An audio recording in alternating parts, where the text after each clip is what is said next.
beginning of the season, you drop down two tiers, and then you just have to reclimb. Okay, yeah, that makes sense. So they don't put you all the way to the bottom, but they just drop you back. Yep. Really similar to like every other ladder system ever. So. Yep.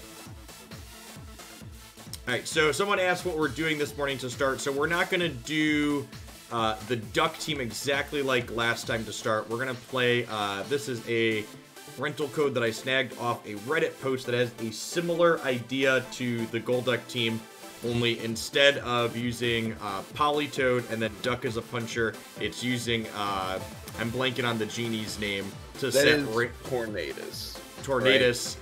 To set rain, and then Omnistar has a similar power to Golduck, where if the area is raining, he goes quick, zoom, zoom. And he's got a beam attack with an item that lets his beam attack go quickly.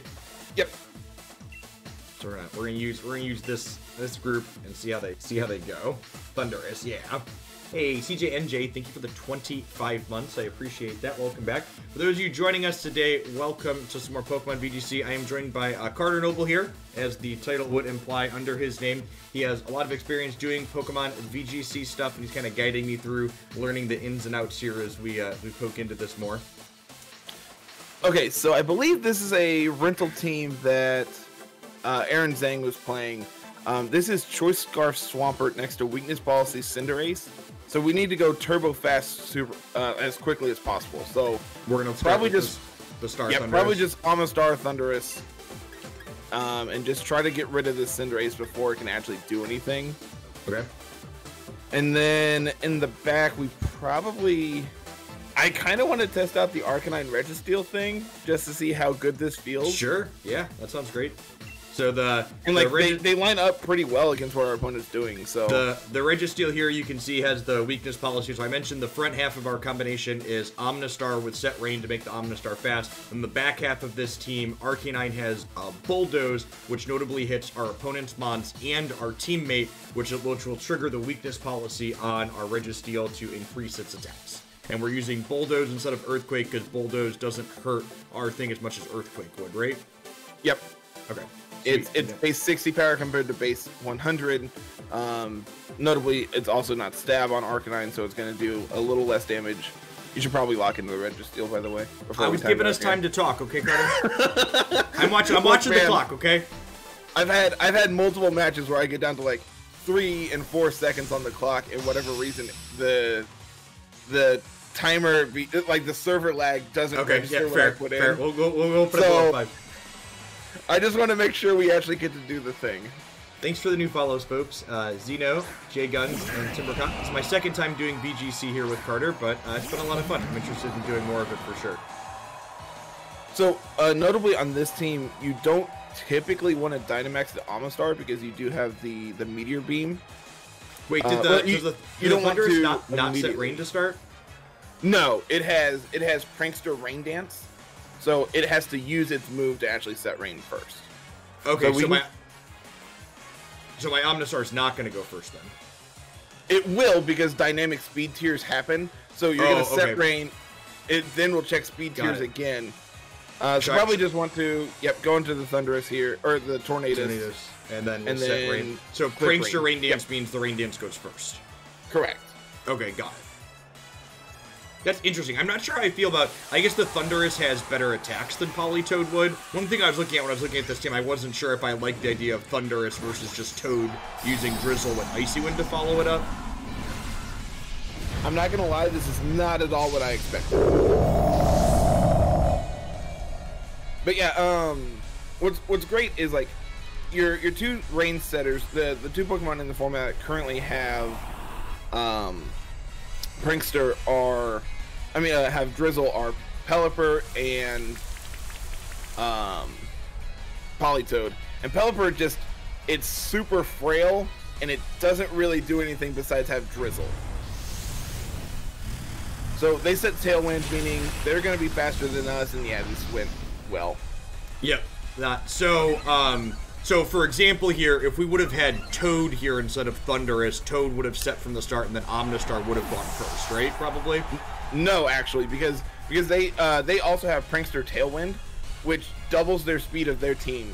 So Okay, and that just triggers passively. We're probably kind of screwed here, right? Because we have Arcanine in the back line, and they Dynamaxed Water Guy. We can bring out Registeel here. Okay. This isn't awful, but we're not in a great position. Hey, O'Hare, thanks for the 15 months. I appreciate that. Welcome back. Yeah, so the fact that they outsped with the Swampert there was real bad for us, but it should be fine. Maybe. Are we Dynamaxing the Registeel then? Yeah, we probably want to Dynamax here and just go for probably a Steel Spike into the Tornadus. That's going to give us +1 defense for the Swampert the following turn. Okay. And then we can go for... Do we just, like, Thunder the big one? Oh, it's ground, so that's not going to work. Oh, it's ground. I don't know why I thought it was water. Is it water ground? Well, it's water ground. Okay, yeah. got it. We can Thunder into the Tornadus as well, just to pick up the KO on it. Okay. Typically, it carries the Focus Sash, so it would live regardless. Okay. So really, we're just trying to pick up the KO. Yeah. Yep. So O'Hare, if you haven't done VGC before, one of the things that's really sweet is they have this rental code system where you literally just grab a code off the internet and type it in, and it imports the 6 mons from the code into your thing. So you can literally, if you have a switch with Sword or Shield, jump right into doing ranked battles without setting anything up manually yourself. Which is really, it's really a slick system. Notably, they're talking about here in chat where the Swampert, because its Choice Scarf is going to outspeed a lot of things. That's normally true, but when you Dynamax, choice items actually fall off, so you don't get that passive boost from them. So you're not locked into a single attack like you would be normally. So the Swampert had the speed boost at the beginning of the turn, and which is why it Dynamaxed first, but it also outsped us, so that's also partly of why it does that. So it's not actually, it doesn't have that +1 boost to its speed currently. Instead, it just has the tailwind behind it. Morning Buzz, morning Amp. Yeah, it's really slick. If you're in the subs Discord or any other place that talks about Pokemon stuff, we have a VCG channel in the subs Discord though, and if you pop in there, there's a bunch of us that are posting different teams and stuff that we're talking about, most of which have codes on them that you can easily import and try. Alright, and then Cinderace is going to melt our Registeel, I assume. Probably, but we're also at +1, and we're in the rain, so if it goes for... Oh, okay, so rain... Fireball. Yeah, rain halves damage from... So should I knuckle into their Dynamax then? I would actually knuckle into the Cinderace. Okay, you want to just keep knocking out their little dudes? Yeah, Cinderace is very frail, and their Dynamax is over this turn. And okay. I would actually Thunder Wave the Cinderace as well. Oh, you want to Thunder Wave it instead of Thundering it? You don't think we can... Yeah, I want to make it slow, so that we can potentially get another attack off before it does. Okay, that makes sense. It probably is still going to move first because Registeel is extremely slow. Okay. Murder May, thanks for the follow. I'm not sure if you caught it, but last turn they went for a Focus Blast into our Registeel, so they actually triggered our weakness policy for us. Okay. Wow, and that did not hit us for very much at all, even though it was super effective. Registeel is very bulky. It's base 200 defense, I believe. And we should live that because of the rain. And now we get to max Knuckle. Hopefully take this out and also get a +1 to our attack. Okay, right, we didn't beat that, but our Thundurus is faster than their Dorko, so Thunder maybe kills it next turn? It should, yeah. Hey, Sadness, thanks for the 13 months. I appreciate that. Welcome back. I'm thinking they might double into the Registeel this turn, so it might be correct to max guard. Just to like prevent them from... They doubled into it last turn too, so although the Thundurus is almost dead, so they might pick up the KO there. It depends, probably, maybe. I could see this one going either way. I'm gonna go on the offense here. I also think that like this Thunder should hopefully KO the Cinderace, so even if they do should. Yeah. Unfortunately, now they have the Choice Scarf, so they're going to be faster than us. Oh, so the item comes back on when it's no longer Dynamaxed. Yep. Okay. Whereas something like your Arcanine has Assault Vest, which for whatever reason doesn't fall off when you Dynamax. That one I don't understand, but we live this. We do live this. We did. Sweet. Cool. Now we get the Max Knuckle. Did we go into the Cinderace? We did not, nope, but it's we in went the into Alagoon. That's fine though. Yeah, that's real fine. Now they get to bring back out Swampert. We're 2-2 now, right? But they have the Swampert's going to be tight matched against the Arcanine, right? Yeah. So it might be correct to. This is a special Swampert, so I don't think it actually has a physical water move outside of. It doesn't have a water move outside of the flip turn, I don't believe. It might be correct to protect this turn. Yeah, I think they're definitely going to go into Registeel, so I think protecting sounds great. I think protect plus bulldoze this turn, so then Registeel might outspeed them next turn. Okay, well, bulldoze slows down. Okay. It drops everyone's defense. It drops everyone's speed by 1. It probably won't outspeed. They do have the Earth Power into Arcanine, but we're Assault Vest, so we live that. That's a really, really bad crit for us.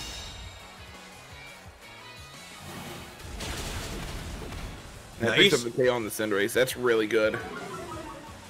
Both our guys are low, but that speed is down, so it just depends on the speed versus the choice scarf. Yeah, and like they're locked into Earth Power here, which is super effective against both of our guys as well.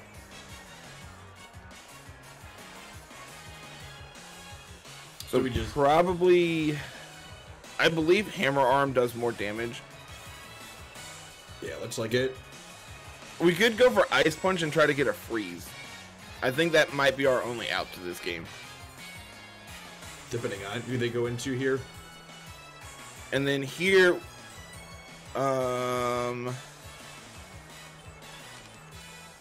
Snarl will also lower their special attack, but I don't think it's actually like worth anything here. So it might just be correct to click Scorching Sands. Disoriental with the absurd tip. Thank you, I appreciate it.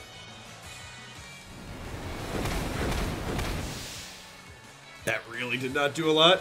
Hit affiliate today and couldn't have done it without you. Put this towards any deck in the queue as a thank you. Thanks for the support, Disoriental. Yeah, I think this is close, but it doesn't look like we're gonna have the closing power here at the end with Arcanine. Yeah, them Dynamaxing Swampert here was not what I expected to have happen because they are Choice Scarf. But it definitely was the correct play here.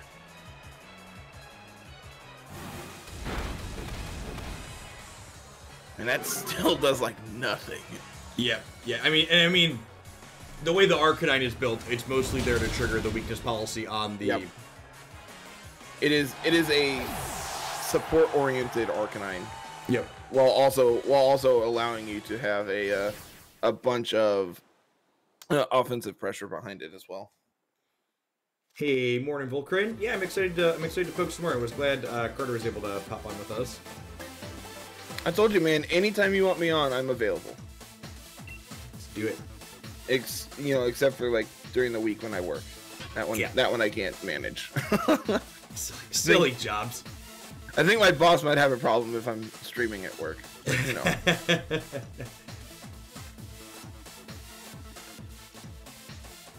Can you turn up you and Carter's voice? It's hard to hear over the music. Is that true? Anybody else? How are other people on it? It's balanced the exact same way it was last time. Any other feedback? Do you feel like the music is too loud? I can futz with some things, but see, Navir, here's the thing. Jeff's boss will probably say that if he doesn't stream, things are probably not going great for him. Can I not cancel a battle search here? No, you can't for whatever reason. Once you've locked into searching, it won't let you back out, and I don't understand why.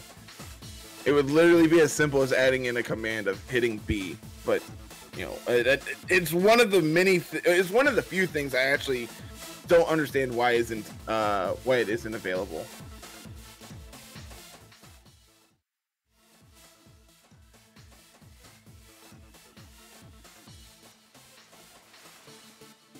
All right, how's that? How's that on the sound effects versus not?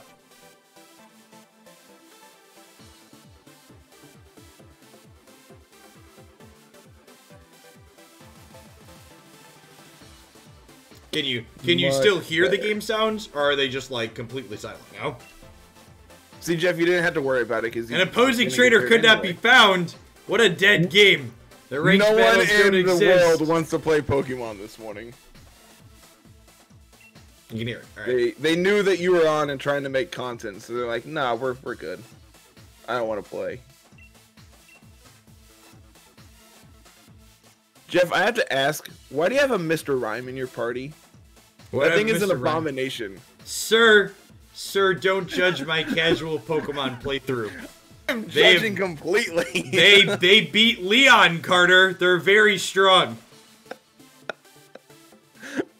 Mr. Rhyme should not exist. It is an abomination.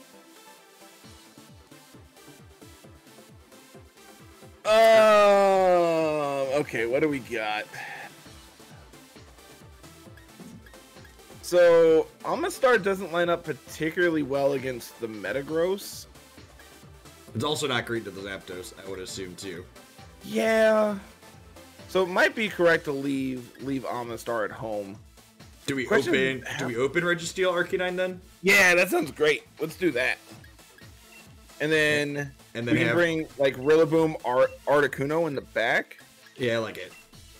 Because Articuno lines up really well against Landorus, Zapdos, and the Tornadus on their side. And like we can hit the Urshifu as well. So this seems fine. Rillaboom takes care of Feeny, which like Arcanine's kind of scared of. But besides that, this is probably weakness policy Metagross. So if they Dynamax their Metagross here, it may be correct to, instead of going for Bulldoze, to go for a Scorching Sands into our own Registeel. Okay, that makes sense. It's really awkward because you could potentially burn yourself, and that negates your weakness policy. So it's really awkward, but it might be the correct line. Thanks for the follow, Chill Smith.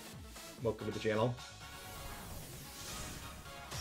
There actually are differences between the Genie forms. Notably, this Landorus, the Landorus Therian form, has Intimidate, which is what makes it so good. It's incredibly fast and it has Intimidate, whereas the Therian form has Sheer Force, and I believe is also just like a very dynamic physical or special attacker.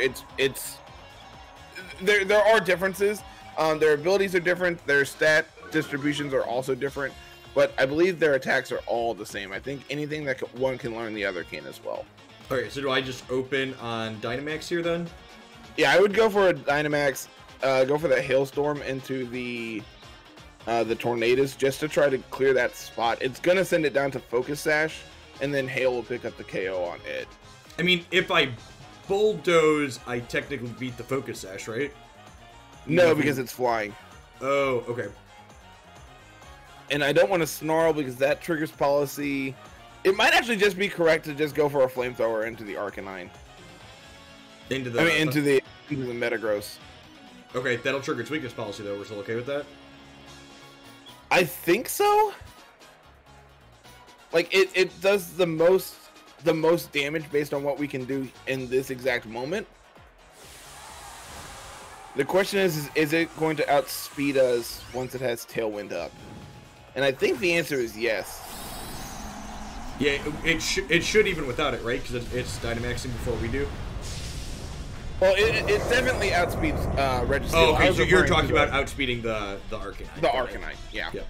I know this Arcanine is pretty invested into speed, but I'm not entirely sure off the top of my head what speed number that comes out to. Can a mod in chat that understands how the system works maybe make a Poke-Start command for regulars that come in and ask how to get started, explaining the rental code system, like, briefly for folks? Oh, they didn't go for Tailwind. That's actually really good for us. So Brutal Swing it's like Bulldoze, where it hits everyone, but it's a Dark-type move, so it's super effective against Metagross. Can we get the burn? Nope, we're not that lucky. I assume this is about to melt our dog. Oh no, it's going into... Oh, that's they really... triggered, that's a they lot. triggered our weakness policy for us. Okay. Yeah, sure. it does, but that also dealt a lot. It did, yeah. If they've But got a this focus should- dash on their Thunderous, we're going to be in a bit of trouble here. No, it's fine because Hail will pick up the KO.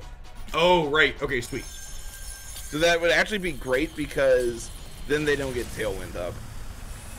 Yeah. It is Focus Dash like I envisioned. So focus dash for people at home means that if you would be KO'd by a single hit, you hang on with 1 HP. And but then Hail from here finishes it, finish off that last little piece here that the Hailstorm puts down.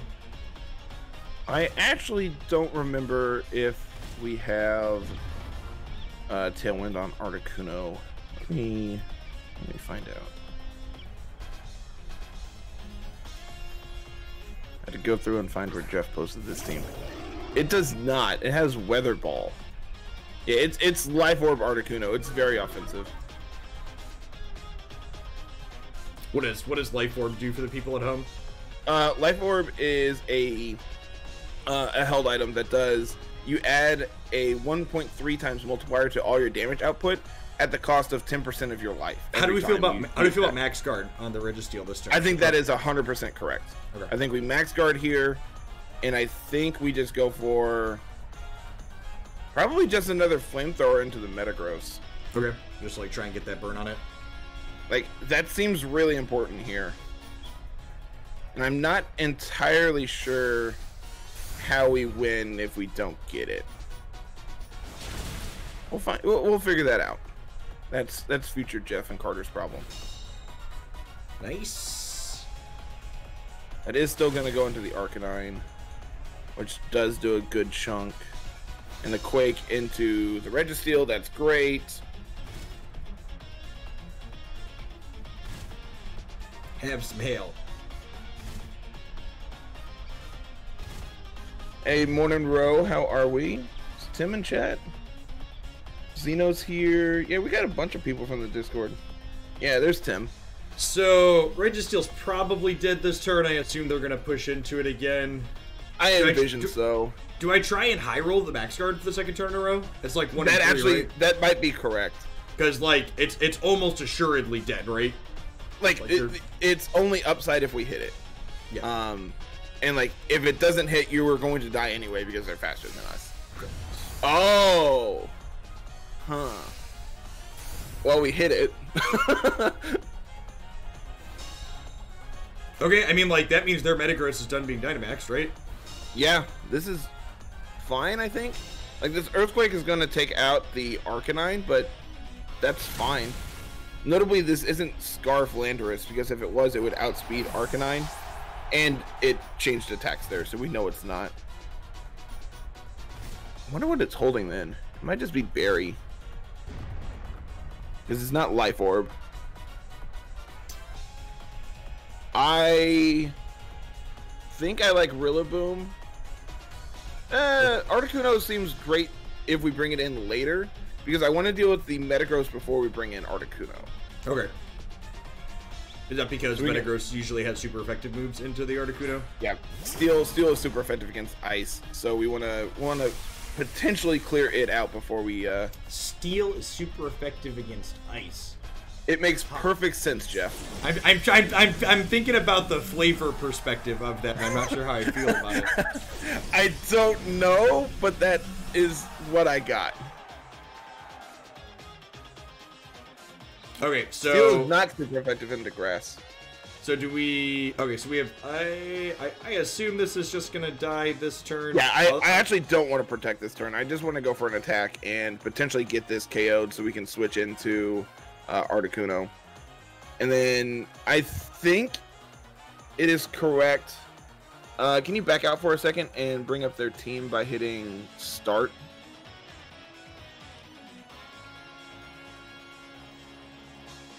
I think it's correct to lock into probably just Grassy Glide. Into this one? Into the Metagross.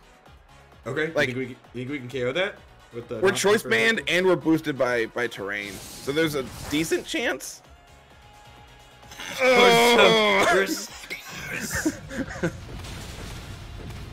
That's unfortunate. No, that's actually fine. They took out their own Metagross. Oh, because the earthquake killed it. That's okay. Yeah, nailed it. So Just like we drew it up, Carter. Not only did the earthquake take it out, but hail would have taken it out at end of turn as well.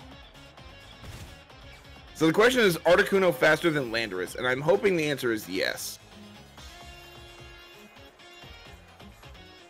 And I'm really hoping their last is Tapu Fini.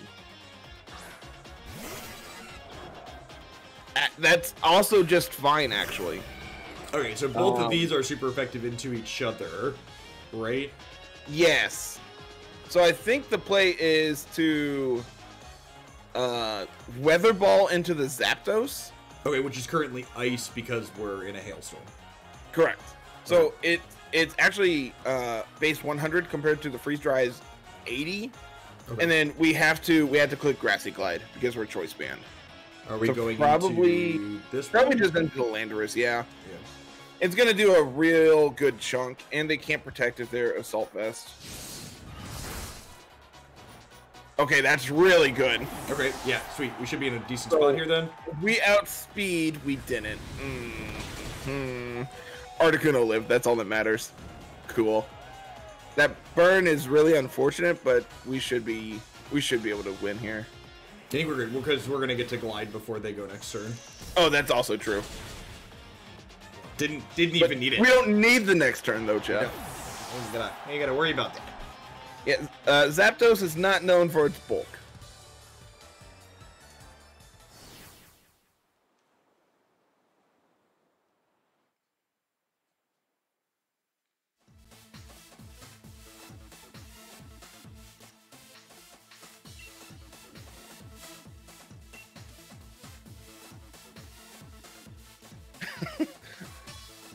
Zapdos used to be bulky. In previous formats, it was, but in this current format, it is, because it doesn't have access to Tailwind in this current format, a lot of the Zapdoses that you see are very offensive-oriented, just like the Zapdos we had on the Golduck team. Just max attack, a lot of, or max special attack, and then like Life Orb, Assault Vest, something like that. Is there anything they're doing that gives us a reason to not open Star Thunder? I actually think that's 100% the correct start here. Because if they lead Torkoal Venusaur, we can change the weather with Rain Dance. And then this might be Weakness Policy Retro Rock, which if so, is actually fine because we are going to set up Rain Dance and then Hydro Pump into it, and that's going to do a good chunk. I think we want Rillaboom because it can handle both the Retro Rock and the Tapu Fini in the late game, and then probably I like Articuno. Articuno's good into the Venusaur, right? Yeah, it also can hit the Retro Rock super effectively. Okay, and the Arcanine is not really built for damage, so if we're just looking for more damage, we probably don't want that one. And we're not like bringing Registeel because I don't think it lines up particularly well against anything they're doing. Yeah, I like Articuno.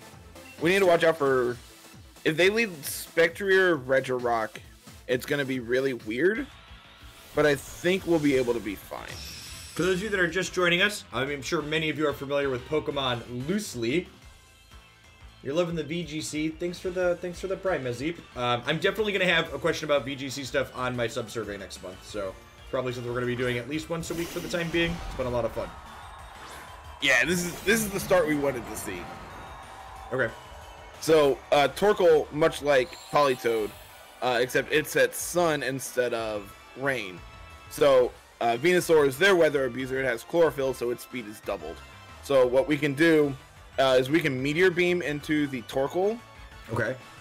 And then we can Rain Dance here, which will not only get rid of their Sun, but also gets rid of their speed boost on Venusaur. Okay, and gives us our speed boost on Amistar. And is our Rain has priority over them, their speed boost still? Yep. Gerdzim, thanks for the follow. Welcome to the channel. Lark, thanks for the 15 months. Welcome back. Dark So, Storm, thanks for the 2/3 of a year. The way that the speed works is it goes off of your base priority. So Venusaur is extremely fast in the sun, but we have a higher priority, so we are put up into the next bracket, which each bracket is it goes from highest speed to lowest speed, and then goes down to the next bracket. Okay, so it's priorities and then speeds within that priority. Correct. Which is why Trick Room always goes last, because it has the lowest priority. Yeah. And something like Helping Hand always goes first because it has the highest priority. They just max guard on the Venusaur? That's so good for us. This is extremely good for us. Daniel Serpa, thank you for the brand new Prime Sport. There's a lot of great places you can send that on Twitch every single month. Thanks for supporting my content with it. Vanu, thanks for the 20 months. Welcome back. So we get to beam into here, and this probably KO'd if it's not on a focus band. It should. So the way this works, Meteor Beam is a 2-turn attack, similar to like Sky Attack and Solar Beam. Yep. But we have the Power Herb that says any move that would be charged, instead it takes 1 turn to attack instead. And that's only the first time you use a charge attack, right? Correct. So the next beam will take 2 turns. Meteor Beam is also special because it's a charge move that gives you a boost. It gives you a +1 special attack when you use it. So you'll get +1 special attack, your Power Herb will be used, and then you get to attack all in 1 turn. Okay, sweet. So now, and that's exactly what we saw there, getting the 1-turn KO on their thing. Yep. So now we are extremely fast while also being at +1 special attack. Porygon 2 gets the special attack boost on its download, which is not great, but I think that's fine. What do we have in the back? I know we have Articuno and... We got Articuno and Rillaboom. Okay. Are we leaving these in? I think so. I think we probably just like outlast this Dynamax at this point, right? Yeah, basically. We could protect the Amistar this turn, and then go for a Thunder Wave into the Venusaur. Okay. I like it. They might try to set up Trick Room with the P2, and if they do, that's completely fine. Like, our stuff in the back doesn't really care about Trick Room. This is if they do go for Trick Room, it makes it worse because we just lowered the speed of the Venusaur here, but I think I'm fine with that. Yeah, that that went about as well as I anticipated it going, actually. How exactly does Protect work against Dynamax moves? I know it reduces the damage, but like what percentage does it cut it down by usually? I believe it's 25%. So it with cuts us being to 25% or cuts 25% off? It cuts to 25. Okay. So that basically did 400% of our HP. Okay, got it. Yeah. And then here, I like going into probably Articuno. We could go into Rillaboom and knock off. That actually is, I think, is correct. We can go into Rillaboom. We can knock off into the Porygon 2, which is going to remove its Eviolite, which then removes its boost to both its defense and special defense. Venusaur, thanks for the follow. Venusaur has a G-Max move called G-Max Vine Lash, which does residual damage to all of our Pokemon that aren't Grass Pokemon, so Rillaboom's not going to take that here. Okay. And then, yeah, I like Thunder into just try and pick the KO up here. Probably going to see... Ooh, Max Ooze isn't great for us.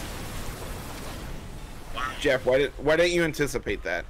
That's rough. Well, that was not what I anticipated happening. The good news is the Dynamax is done.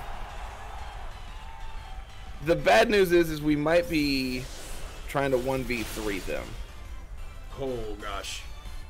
Everything started so well when we got the KO on one with the Meteor Beam, Carter. It's all been downhill from there. Well, you know, notably we still have our Dynamax, so that's cool.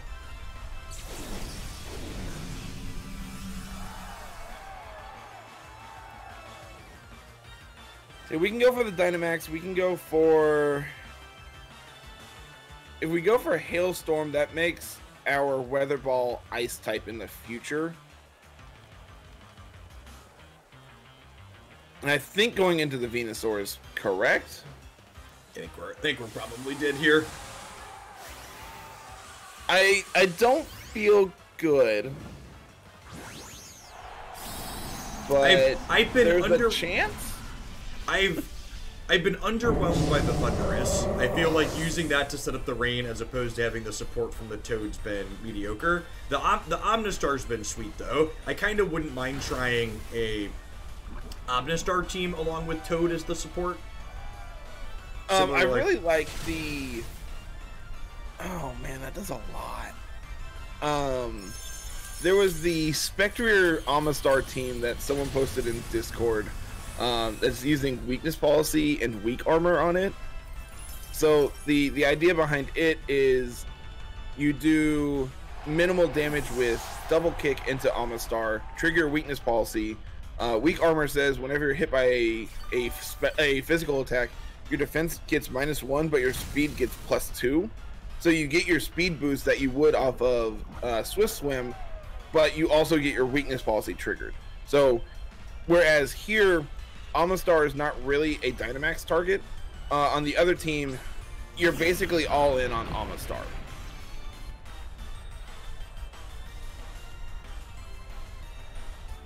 Run away, little Articuno. I think we're gonna change teams. This one's been mediocre. It's been a team that exists, yes. Are you telling me the random team I found on a Reddit post was bad, Carter? Would Jeff, you? If you of all people know how great Reddit is. Listen, there is nothing but pure wisdom in TCG subreddits, and I assume that the Pokemon VGC subreddit is the same. It actually, the VGC subreddit is where a lot of our community started from, because like starting out, Carl and I didn't really know where to like market our stuff from, so we're just like, I guess Reddit. Like that seems like the most logical choice here. So nah, man, Reddit's great for getting clicks. That's definitely 100% true. Right, who do I want to do? All right, you want to teach me how to pony? Yeah, is this the Glastrier team? Yeah, this team's sweet. This team is very sweet. All right, Carter's gonna teach us how to Trick Room, chat. And if this doesn't go well, it's because I don't know what I'm doing. I'm just throwing that out there. This team is supposed to be excellent, and Carter is a master, so we're gonna figure out if Carter's good with the good team. Jeff, don't put that much pressure on me. Okay, so they are also doing horse things, but their horse has Pheromosa next to it, which has speed swap, so that their horse can go extremely fast, whereas ours only goes slow. But that's fine because we have a Trick Room, right? Well, that's the problem. They also have Trick Room. Oh. So yes, we could go super fast. They could go super fast, and then setting up Trick Room's great. But then they also have Trick Room, or they could just speed swap again, and their horse is slow again. So I think it's correct to lead Dusclops and Cineroar. Okay. Because I want to set up Trick Room here, and then we can have Glastrier and Tapu Fini in the back. Okay. So the goal here is going to be to set up Trick Room while trying to remove the Pheromosa, so that they can't do speed swap things in the late game. Duo, thanks for the follow. I appreciate it. You think they'll eventually get the entire roster in? It leaves a bad taste in my mouth, letting people have a subscription to transfer Pokemon between games. What does that mean? Okay, so in this current generation, they had a situation where not every Pokemon is available to be caught in game. So they have a service called Pokemon Home where you can bring in all your Pokemon from previous games and store them in one central place, which is great because it makes it where you can just have access to anything you want, but you can't bring them all into Sword and Shield because they're not coded into the game. In my opinion, I don't foresee them having access to every Pokemon in every game for the foreseeable future, because we're coming up on close to 1,000 Pokemon in the current generation alone. Yep. So, like, I think it's unrealistic to expect them to be able to put every Pokemon into every game, but having access to potentially like remakes of previous games, like I'm expecting a Gen 4 remake onto the Switch next year.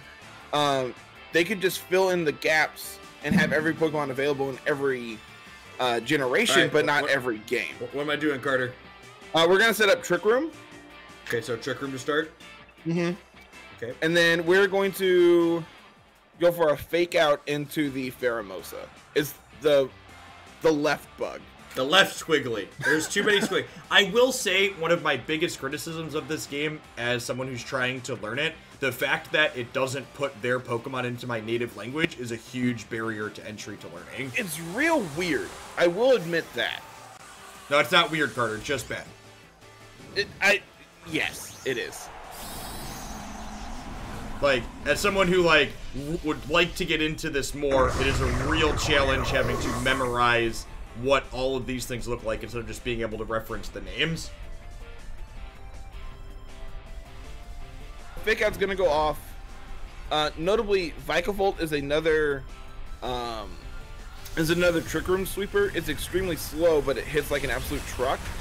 Okay. But that's fine because Incineroar is an absolute tank and can take every hit that comes to it. Well, so now at least two of them. We're going to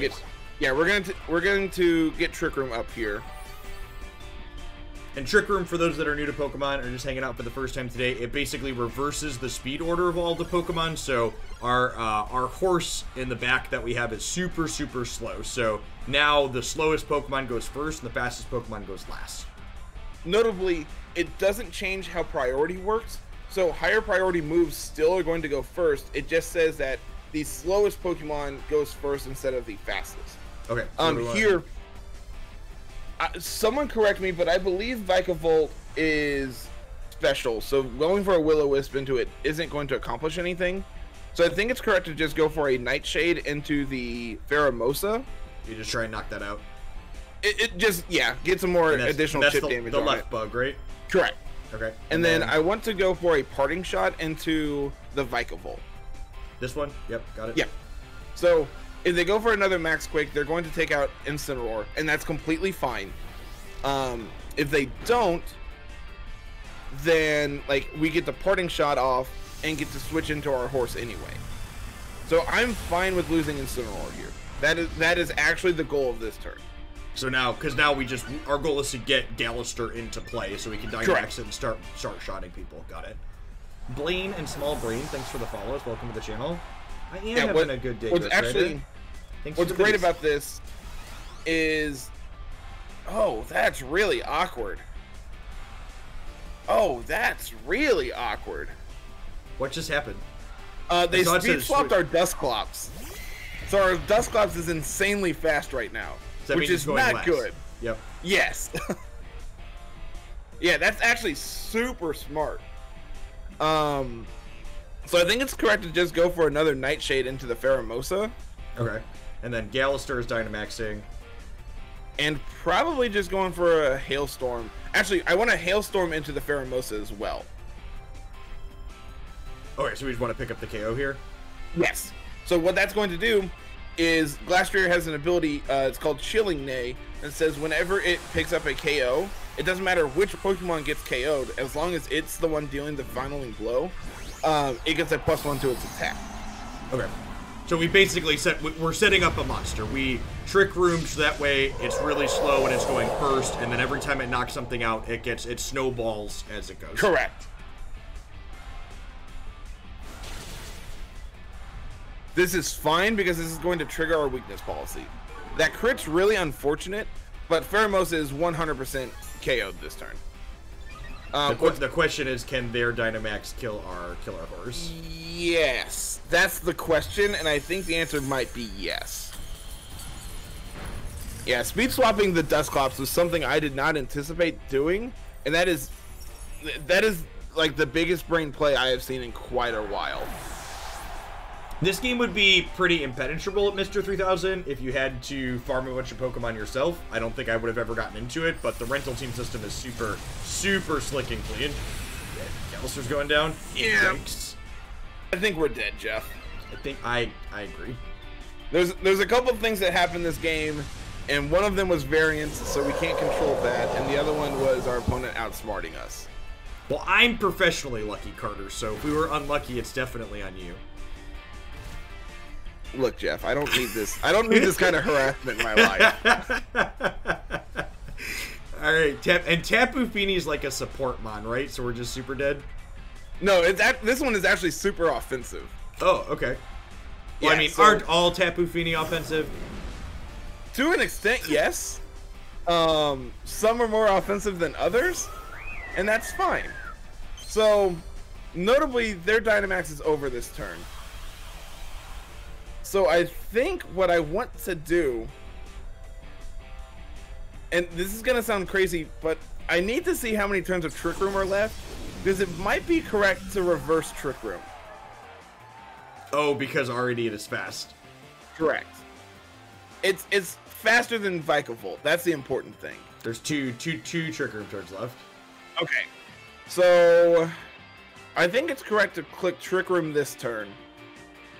Because what's actually great about this is because Dusclops is also fast, we just outpace them in the end game here. So yeah, we can click Trick Room, and then we can click Protect. And pending no natural disasters, this should go over well for us.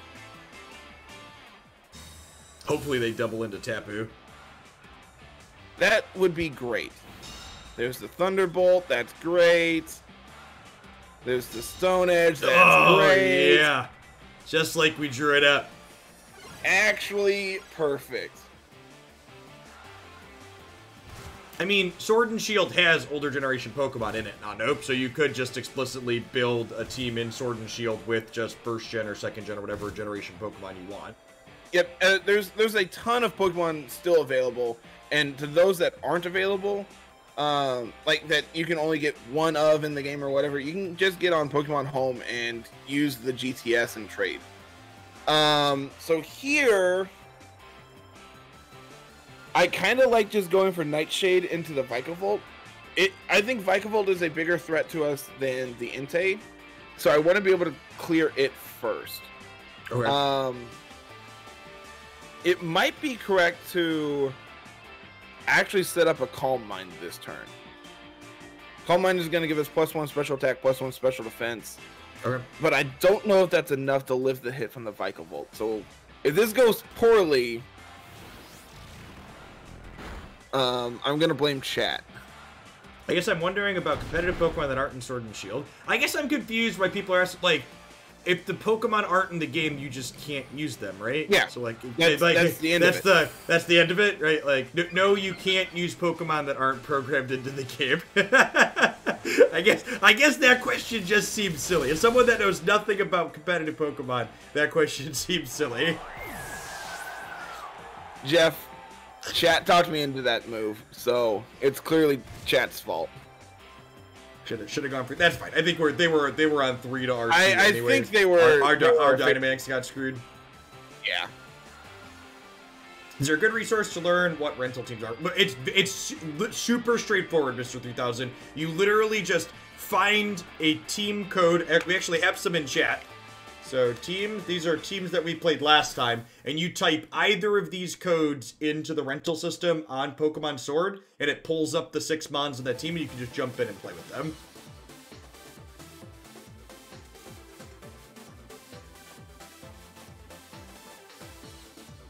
Yeah, it's really slick. Like, starting laddering on this game is more accessible than, like, any card game ever could have been. There's a link to VGC, Victory Road VGC as well. Yes. It's a website that has a ton. Yeah, that one's great. I believe this Gallister team is off of there too, yeah? Yeah, I believe it is. So they have all kinds of teams on there from basically broke down by, hey, this, there's this pairing of Pokemon. Do you want to do this?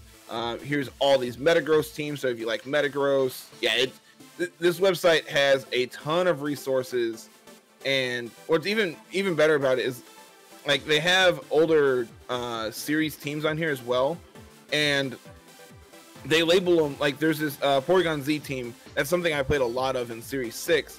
It says it's ideal for beginners because it's a very hyper offensive team that you just click the damaging moves. That's the strategy. You beat them up. There's a new thing they're offering. So rental teams are new to Pokemon with Sword and Shield, I believe, right? Yes. Someone needs to correct me about that if I'm wrong, but I believe yes. There's a Blissey, and that's really awkward because it's super bulky, but it's also like super physically frail. So Glastrier just runs it over. So what are we opening? We open on Dusclops most of the time, I assume, because that sets up the Trick Room. Yep, I think it's correct to go Dusclops and Cineroar here. Okay. And then with Gallister's always on the back line. And then Tapu Fini as well. Fini looks actually pretty decent here. We just need to avoid Zapdos. And it should be able to pick up as many KOs as we need to in the end game. But I'm really leaning into Glastrier here. Hopefully it just gets to do its thing and takes over the game. Notably, like, we do have the fast mode of Indeedee Dragapult, which can be good. But I think because they have their own Dragapult here, it's not as good as it could be. They also have potential Trick Room with Malamar down here, the squid-looking thing. So they could, if we tried to set up to go fast, they could just Trick Room us, and then like we're kind of SOL. We're happy with these 4 Darkos, we think? I think so. Their team is pretty, like, overall is extremely fast outside of like Malamar and Blissey. Okay. So like just reversing the speed is going to be probably the best thing that we can do. Hey Psycho Smurf, thank you for the absurdly generous tier 3 resub. I really appreciate the 35 months. Glad I caught the stream after a while, and on my birthday, no less. Sword and Shield VGC is awesome. I've been killing it in Great Ball 7 with Regigas and G Weezing. So that's actually something I wanted to play and I've not actually put together yet. Regigigas has an ability called Slow Start, which halves its attack and its speed for the first 5 turns that it's out. That's really bad. That is obnoxiously bad, right? It is a long time. 5 turns is a lot, Carter. So Weezing has an ability called Neutralizing Gas, which turns off every other Pokemon's abilities. Oh, okay. Got it, sweet. So the goal is protect Weezing as long as possible and just blow up everything on your. Are we just like always on Trick Room to start on the Dusclops? Yes. Here it's definitely appropriate. And then I want to fake out their Incineroar. Makes the target flinch. Alright. And does fake out? Fake out's a higher priority attack, so it usually goes first. It is +3. Okay. So notably they were trying to fake out our Incineroar, so but our Incineroar was faster. Yes. Or we're speed tied and we won this the tie. Flip? Okay. Yeah. So now we can, I think it's correct to just like Brick Break into the Incineroar slot and switch into Glastrier. No, our Incineroar. Brick Break into our Incineroar? Yes, because we're going to switch Incineroar out into Glastrier. Oh, so, okay, that'll trigger the weakness policy. So I'm going to do Parting Shot? No, I want a hard switch. Okay. Because Incineroar is slower now than Dusclops, so the Brick Break would go off first. Okay, got it. And then we would get our Parting Shot. So Brick Break goes off. So, for people at home that are wondering why we're attacking our own Pokemon, there's an item called Weakness Policy, which basically supercharges its attack and special attack when you get hit by an attack that you're weak against. Thunder Punch Incineroar. Color me intrigued, opponent. This Glastrier is about to melt at a Dragapult, Carter. It is going to melt this thing into oblivion. Alright, do we break the Incineroar? Brick Break might actually do more damage than Nightshade, so yes. And then we're gonna go big with Glastrier, and we're gonna go for an Icicle Crash into the Dragapult, and it's just gonna wave bye, friends. Dragapult also typically frail, but what's great about this one is it's not holding Focus Sash, instead it's Life Orb, so it can do extra damage. So we're just going to tell it to go away for a while. Alright, Giant Ice Horse. This is our one-trick pony, chat. It hits really hard. It's a really good trick. The question is, how hard is their Incineroar going to hit our Ice Pony? Well, now that we're Dynamax, we should be able to live every attack that it has. Hopefully. Maybe. All I'm gonna say is, Carter, when I play on the ladder, my opponent's Galisters never die. So yeah, see, it's literally impervious. There we go. God bless you, Giant Ice Horsey. So what's great is now we can go for a Max Knuckle into the Incineroar, and that should pick up the KO. And Max Knuckle raises our attack by 1, and then we get +1 for knocking it out. So you see how quickly this snowballs. It snowballs really hard. I've played against this team a few times on the ladder. Do we want to try and like Will-O-Wisp the Zapdos? I think so. Like that just seems fine. It might also just be correct to just like not worry about the Zapdos and just go for like a Nightshade into it instead. What does Nightshade do? It always does 50 damage. Oh, it deals damage equal to your level. Okay.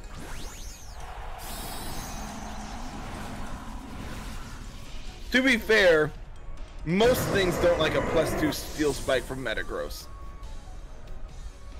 So that's you when you say I have Exodia, I win. Like, it doesn't matter what your opponent has. Of course that's gonna knock out like everything. Bye, friends. So we get +1, and then our Chilling Neigh triggers, so now we're at +3, and the Zapdos is gonna sit there and just go away next turn. The question is, does the Zapdos could knock us out here? It could have Max Flare. It does. But we're bulky. Gallister! Live! Mercy, live! This thing is absurd. I don't know why I haven't played this yet. Oh yeah, we're +5 because we triggered our weakness policy. I forgot about that. Alright, Gallister. You've got one trick and you do it well.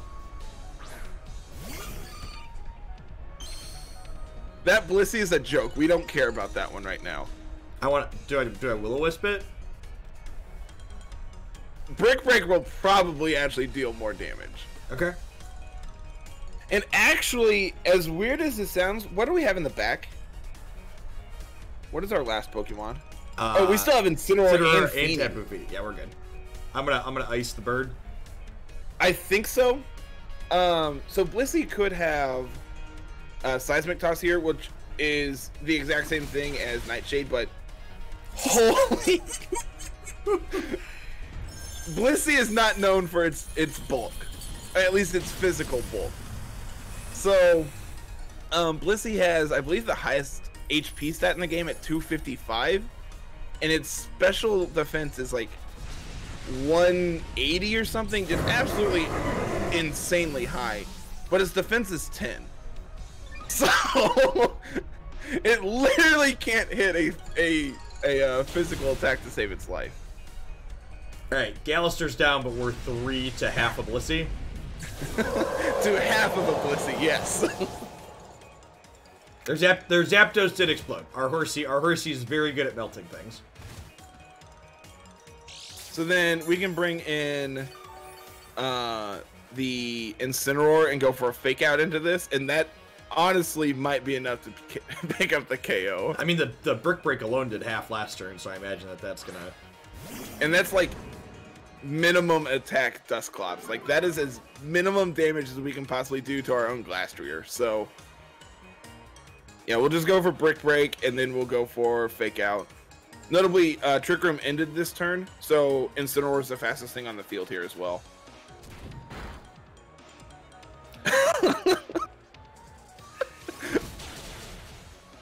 Dusclops is on the board, though. It picked up a KO. That's the important part. Yeah, you know, it's feeling good about itself. That's usually not where its self-esteem is at. The reason we played Dusclops instead of Dusk Noir is we have access to the item Eviolite, which can only be put on a Pokemon that has the ability to still evolve, but it gives your defense and special defense a 1.5 times boost. So you're actually bulkier with Dusclops than you would be with Dusk Noir, and you're actually slower with Dusclops as well, which is perfect for Trick Room.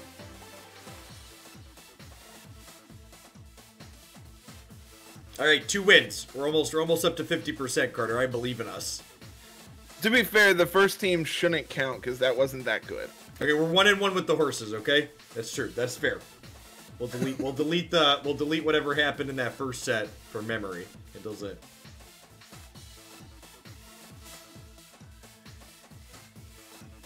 This Dusclops does not have Pain Split. I believe it's Protect, Brick Break, Will-O-Wisp. No, it's Nightshade, Will-O-Wisp, Trick Room, and Brick Break. Yes, correct. Normally you would have like Pain Split instead of Brick Break, but we want to trigger our policy on Glastrier here. I would be lying to you if I said I understood what our opponent was doing. Well, they have a horse, Carter, and I'm sure their horse is also amazing. I kind of want to go turbo fast. Okay. I want to show off the other half of the team. Okay, so who are we leading on? Indeedee Dragapult. Okay. Hey, we're getting a little lonely in the back line, so I appreciate you giving them a chance to shine. And I kind of just want to bring the horse. Like, horse is just good. Yeah, I don't think we necessarily need Trick Room for it to be fine.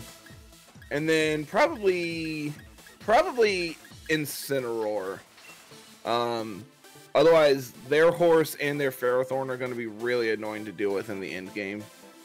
Hey, Pinot Graham, thanks for the 1.5 years. I appreciate that. Welcome back. Yeah, this looks great.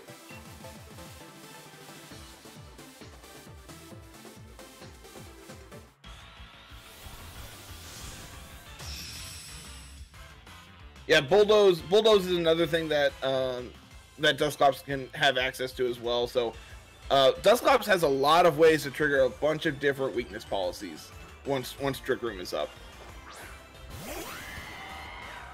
So they're going to try to go as turbo fast as possible as well, and that's a problem. It's not really a problem, but it's really annoying. So Psychic Surge prevents priority moves from affecting the opponent. Whimsicott also has Prankster, so all of its status moves get +1 priority. Notably, it's known for Tailwind, which is what they're going to be going for here. Okay. So I just want to click Follow Me with Indeedee. And then I want to Dragon Dance with Dragapult. Vigorously performs a mystic powerful dance that raises attack and speed stats. I like that vigorously is thrown in there. It's important that you understand what this is being done with. It's not a lazy dance, it's a vigorous dance. You know, some of these move descriptions, I don't think I've ever actually read most of them, so I don't know what any of them say.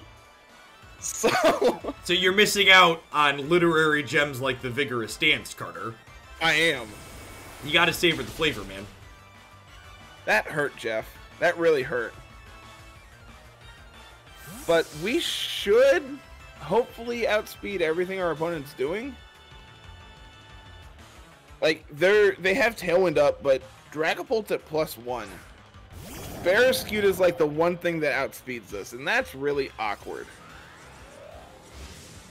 Look at that vigorous dance, Carter. You see it shake its tail there?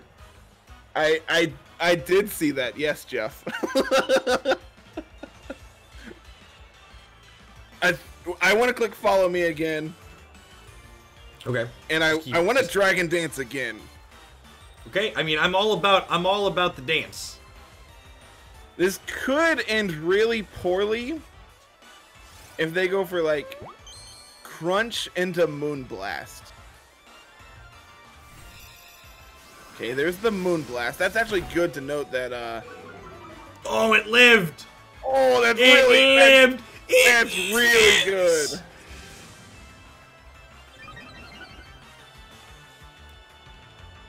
So now we are 1,000%. Oh, they have Propeller Tail. Jeff, I'm an idiot. Carter, they killed my Dragapult, Carter. He was just dancing, and they murdered him. Look what they did to my boy. That didn't go well. Carter's led me astray, chat. I've been led astray. I read chat like 3 seconds too late, and as soon as I saw it, I'm like, yeah, that'll be fine. We'll be fine. We probably just need to go into horse now. My horse is amazing.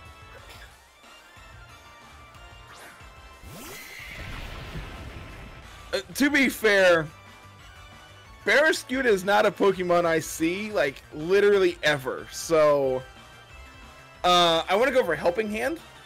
Okay. And I want to Dynamax, Icicle Crash into, Hailstorm into, actually, no. I don't care about Whimsicott. So I think I just want to Max Knuckle into the Barraskewda. Okay. So Indeedee, for those that aren't familiar, is going to go ahead and power up Gallister by giving it the clap. What's unfortunate about this is we don't get to see the clap animation because we Dynamax. Dynamax, it's true. It's true. The clap joke is less good when we're Dynamax. Is that good for us? Maybe? Maybe? The question is, how hard does the Fire Rabbit melt our horse here? Well, pending that they don't attack Barraskewda into Indeedee this turn, the Cinderace is actually going to attack Indeedee next turn because we can just click Follow Me again. There's been a ton of Umbreon. Is Umbreon a competitive mon? Umbreon's my favorite evolution, Carter. Kinda, not really. Man, we have been statused by literally everything that can be today. So Umbreon is... That's really unfortunate. So unfortunate. Too. We just... this much. So Umbreon is very defensive. It makes a very good wall to try to set up and like try to prevent your opponent from picking up KOs. The problem is in doubles, walls aren't nearly as important as they are in singles. Okay. So we just want to click Follow Me here. Indeedee's already basically dead anyway. Okay. So just going for the Follow Me prevents the Cinderace from attacking into Glastrier this turn. Do I try and Quake the Cinderace? Does Quake hit everything? Does not. No. And I also think the Cinderace is just going to go for a Fireball into the Glastrier anyway, so I think Quake is correct. Into the Cinderace? Yeah. We get burnt if they Dynamax and go for an Airstream, because that will change them to flying, and then we can't hit them. Notably, they didn't Dynamax here either. U-turn. Bye, Cinderace. Wait, U-turn changes its typing to bug? No. Cinderace changes its typing to whatever attack it uses. Oh, that's its special ability? Yeah. Okay. So it always gets the same type attack bonus, then, basically. Correct. Neat. Yeah, Cinderace is very, very offensive. Well, this Whimsicott's really not gonna like this.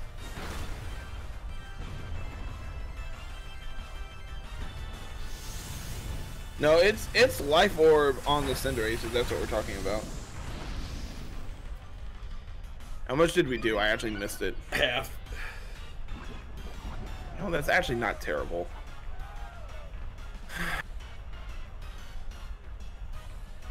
So yeah, we had to bring in Cineroar here. Is Psychic Terrain over? I feel like it should be over.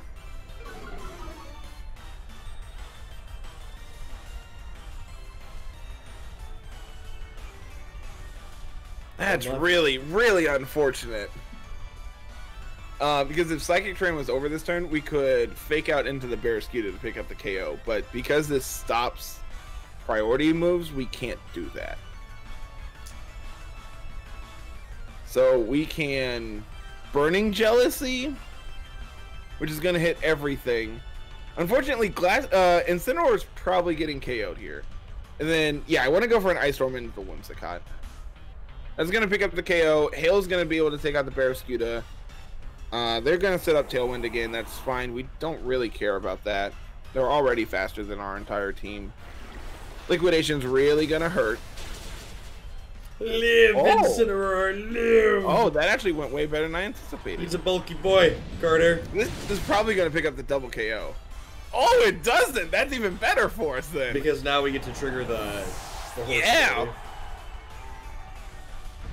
Yeah, that was actually not awful.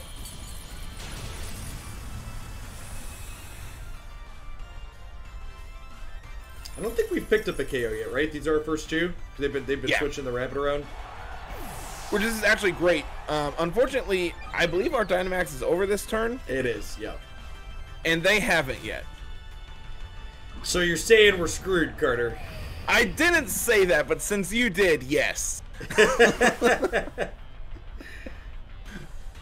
Come on, Horsey. You can do it, Horsey. I believe in you. Question is, what do they have with this Cinderace? They have their own horse.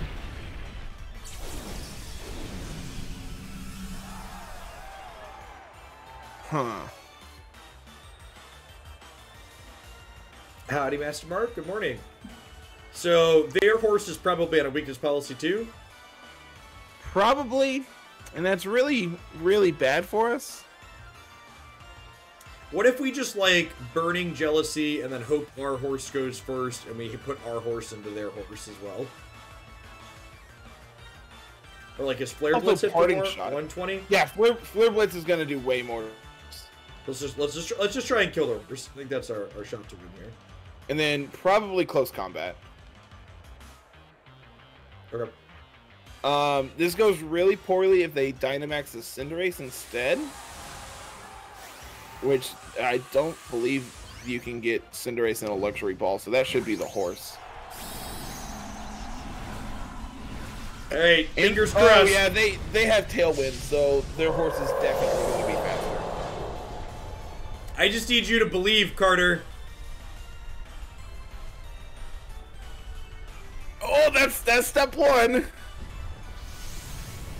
Live, Incineroar! Live, damn it!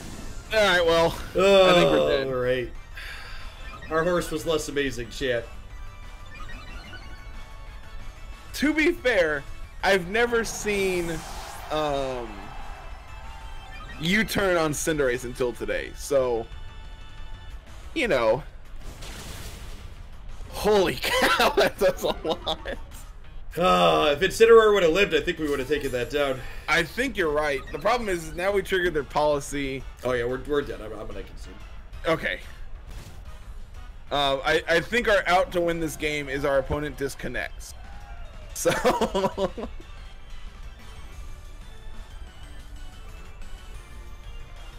One thing I will say, and this is something that's very similar to card games as well, is that, like, I had played against these Gallister teams on the ladder a couple of times, and they felt really impossible to play against in the couple of games that I played, and, like, getting to play them from the other side and experience how they actually work and see how they get picked apart in certain situations, it's refreshing, right? It's like when you pick up the tier 1 deck and you're like, oh, I'm capable of losing games with this by making mistakes, or, like, these things pick me apart.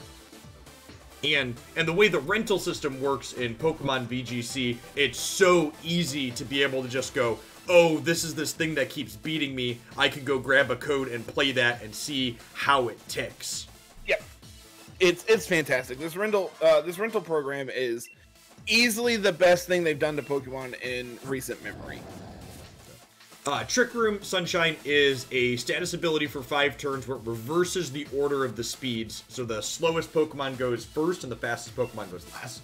So the basic idea of these Gallister teams is Gallister is a very slow, heavy-hitting Pokemon. So you either use something like Tailwind like our last opponent was doing, or Trick Room like we're doing to get our heavy-hitting Pokemon to go first.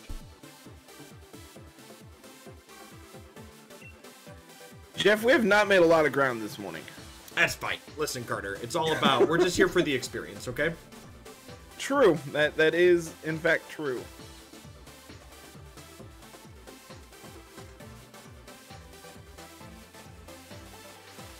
Okay. Well, they're trying to spam like electric terrain things with Tapu Koko. So Tapu Fini looks absolutely terrible here. Okay. Basically on the back of them having 4 electric types. So are we just leading Dusclops to set up? Yeah, we're 100% setting up Trick Room here. Okay. Dusclops and Incineroar, Glastrier in the back. And It might actually be correct to go Dusclops and Didi actually, because that will guarantee that we can get Trick Room up because they don't have any form of redirection, like or in like the previous game where the Barraskewda was able to ignore redirection. And then Dragapult as a second on the back. I actually like Dragapult here in the end too. Okay. And then for people at home, just so we're getting a feel for like how these teams work now. So Dusclops is what sets up that Trick Room that lets our Gallister go first. And then we either have Indeedee or Incineroar to pair with it to kind of stop them from messing with us setting up Trick Room. So Incineroar has the Fake Out to either flinch one of their Pokemon, or Indeedee has the Follow Me to keep Dusclops alive when other people are attacking into it. And the reason for that is moves have priority systems on them, and Trick Room always goes last. So we need that kind of protection to go with it so we can guarantee get that set up. Yeah, literally couldn't have said it any better myself. I was partially saying all of that for myself, so you could kind of agree with me at the end, so that way I understood what I was talking about too. I mean, everything you just said is absolutely inaccurate, and here's why. Better?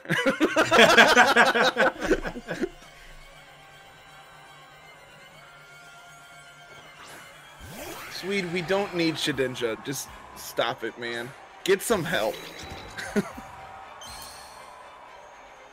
Shedinja sounds like a word that my 5-year-old made up. Shedinja is a Pokemon with 1 HP. What? And that's its gimmick. It has 1 HP, and it can only be hit by super effective attack. Oh. So if they can't hit it, oops, I win. Cute.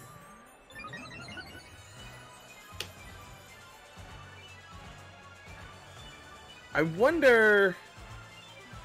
So they could taunt with... No, they can't. We have Psychic Train up. Yeah, this is just pretty easy Trick Room. Trick Room, follow me? Yep. I was trying to think what they could do to disrupt this, and I can't think of anything. Because we have Psychic Train up, they can't taunt into the Dusclops with Whimsicott. Yeah, the taunt goes into the Indeedee and is protected by Psychic Train. Wild Charge is going to do a chunk, but like nowhere near enough to take us out. So now we get Trick Room up.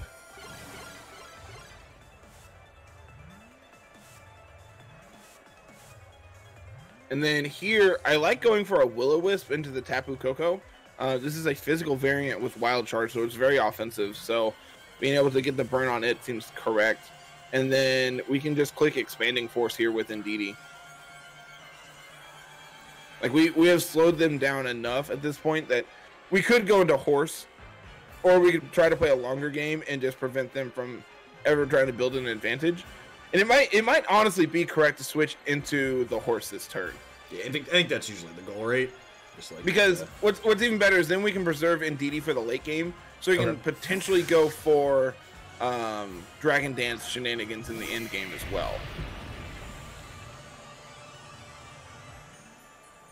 Leech Seed doesn't work because of Psychic Terrain. We missed the Will-O-Wisp. That did a lot. Coco needs to calm down. And then now we can go for the Brick Break into Glastrier. We can Dynamax right, the Glastrier. we want to trigger our weakness policy. Got it. Yep, we can do our things, and then we can go for a Quake into the Tapu Koko. And that should very easily pick up a KO here.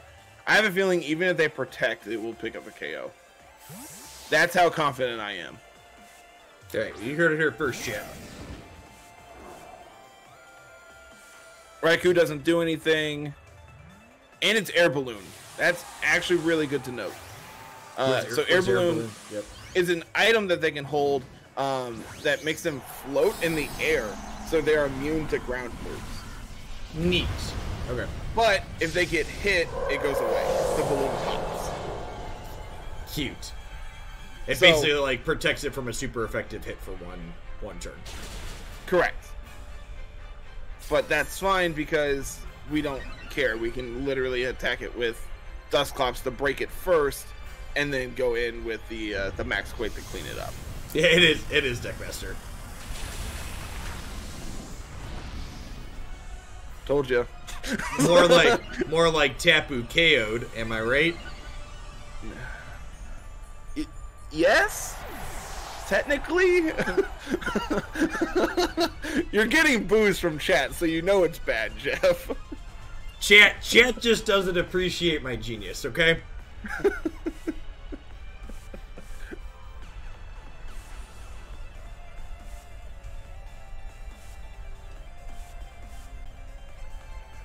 Don't encourage him. No, stop it. So the Dusclops is slower than Gallister, which means it's going to go first. So we could punch the thing to pop its balloon to then kill it with our ground attack. Correct. So I want to break into here. Yep. And then we can go for another Max Quake into it. And then next turn they're probably going to Dynamax the Excadrill this turn and go for a Steel Spike into Glastrier, which we don't really care about. Always water, Ropan. Ooh, can we pick up a KO after they Dynamax it? +1. We're at +3, so yes. Did you say water? Yeah. Did you say water starter? Of course I said water starter. No! Alright, listen, I put up with a lot from Carter so far, but I might need to give him a... Did you just remove me? Oh, I thought you removed me from chat. You did!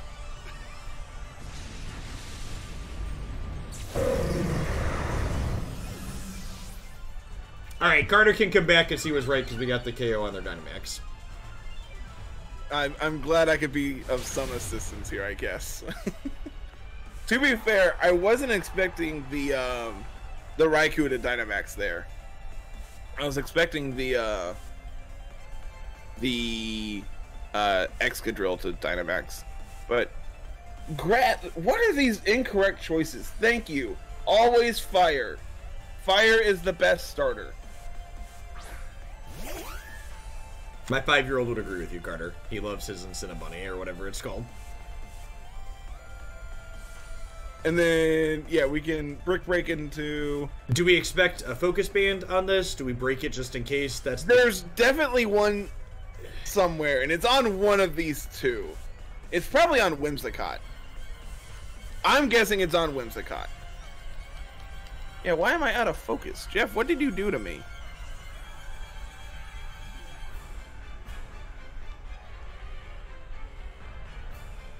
There that work? Yeah, am I better? Okay. I don't know what you did, but...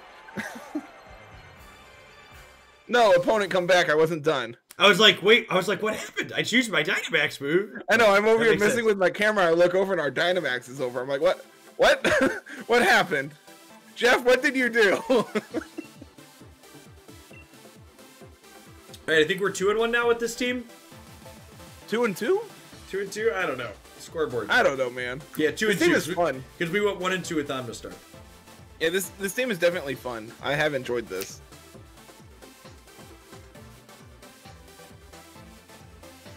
I'm just saying, this is no Golduck team. It's no 14-1 or whatever, but we went 7-1. But yeah, we'll probably close out. We'll probably close out with some duck. The Toad. Listen, the secret to the duck team is actually that the Toad was the secret winner. Yeah, the Toad gives us the clap. Yeah, exactly. See, you understand. You get it. I've been working on a Suicune team, and Suicune also gets Helping Hand. Okay. And so Carl's like, no, you should probably just play like Ice Beam or Snarl instead of Helping Hand. I'm like, but Carl, you can't give him the clap if you just attack. Yeah, the duck team has the scissor on it. What did we replace Persian with? It was some kind of dark... Grimmsnarl. Grimmsnarl. It is Fairy and Dark and It has Prankster, but because it's dark, it's also immune to other Prankster mons. So you can't like Thunder Wave it with Not using gym like battle Meowstic music is here. illegal. Can I change the music in this game? Yes. That's real? Yes. Huh. Alright, I'll have to play with that in a minute. I like me. I like these. What are we doing? So here's the thing. Gothitelle is probably clicking Imprison Trick Room. So Imprison means that we can't click Trick Room as long as Gothitelle is out. So I actually like Indeedee Dragapult a lot in this matchup. So we start there? Uh-huh. Indeedee also shuts off their Meowstic because it has Prankster. So because Psychic Terrain says they can't interact with us. Okay. And then always the horse because our horse is better than their horse. And then Just the I kind of like Tapu Fini. Fini's really good. Yeah, I'm fine with this. Yeah, so I believe it's when it's pairing you, you can like move the dial to change the music to whatever. Most of the time I just split it to random because all the music in this game is great.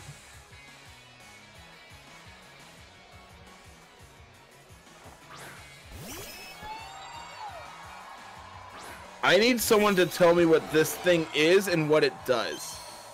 I believe this is Aromatisse. You're supposed to know what the Pokemon are, Carter! Yeah, but see, this one's ugly. Cute little pink thing. Unburden. Does that get Trick Room? Norwegian Mafia, thanks for the follow. I mean, if they set up Trick Room, that's great for us, right?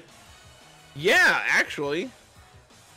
So I think I like just going for Expanding Force into the Aromatisse. So Expanding Force is actually going to hit both of them because the way it's set up, because we have Psychic Terrain up. Can we dance if I want to? We could, but I don't think that's correct if they're going to set up Trick Room. I think the actual correct play here is to switch into Glastrier. Okay. Like, if they're going to set Trick Room for us, I'm going to let them. We're not allowed to leave our cares behind this morning, chat. There will be no dancing. It's as bulky as Tapu Fini. That's absurd. That's stupid.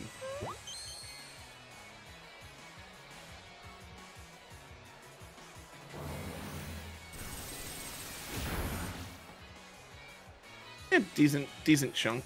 They did, in fact, set up the tricks for us. All right. Yeah, I'm completely fine with that. So now we can either click Expanding Force to ensure that we can pick up a KO, Yeah, which I think is correct. And then we can Dynamax and go for probably Hailstorm into the Clefairy. So Clefairy has an ability called Friend Guard that says as long as it's out, your ally takes 25% less damage. Okay, so we're more likely to kill the Clefairy than the other squiggles. Correct. So what are they going into? Is this their horse? Yeah, but see, our horse is better. There isn't, Nano. We were actually talking about that earlier. One of the really big accessibility things in this game is the fact that it doesn't translate your opponent's Pokemon names. It's really bad. Aromatisse is 1 point slower than Glastrier. Huh. That's absurd. That's crazy. It feels weird to me that the horse Pokemon are the slow ones. Yeah, but see, then you get like Spectrier, which is insanely fast. Okay, yeah, that cool. makes sense. I wasn't sure if that was going to be enough for a KO, but I'm really glad it was, because now we get the +1 boost on Glastrier here. And we get the single target Expanding Force into their Mudsdale here. Mudsdale is extremely bulky, has an ability called Stamina that says every time it gets hit, its defense goes +1. So it's the original Glastrier, if you want me to be 100% honest. I believe Spectrier's base speed is 130. Yeah, thanks, guys. Just wanted to verify that. So, their Mudsdale is at +1, but I believe we're slower than them.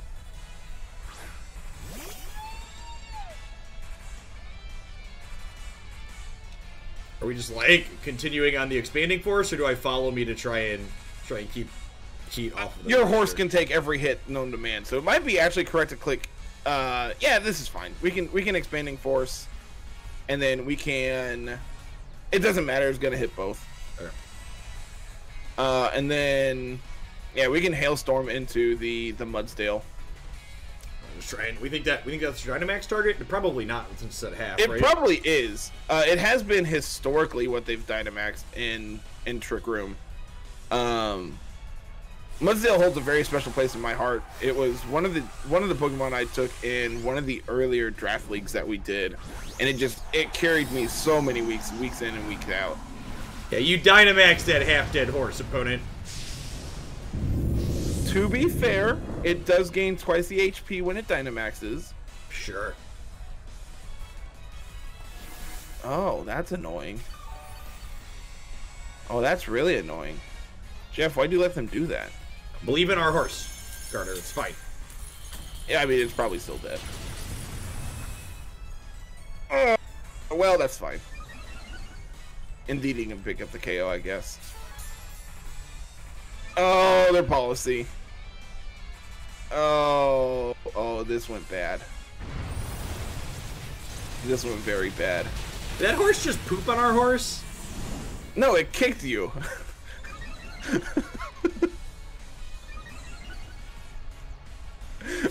This was not a conversation I was ready to have this morning. I'm not gonna throw that. I'm not gonna lie to you.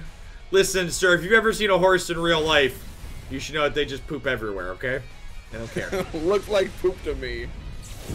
Alright, so we didn't get the chilling nay, but their Dynamax is down. But they also did Steel Spike into us, which triggered our policy. So, sure, we didn't get the +1 from picking up the KO, but instead we got the +2. So, our horse will continue to be amazing? Basically, yes. This match went really well. Do you think we can ask all of our opponents to Trick Room for us, then we can just cut Dusclops from the team? Is that an option? I'm okay with that. It might actually be correct to click, what does Heal Pulse do? I know they just did it. Oh yeah, that seems great. Let's heal our horse. Because you know what's even better, Jeff? When our horse is even more likely to live. Do I pick up the KO or do I try and knock out the new one?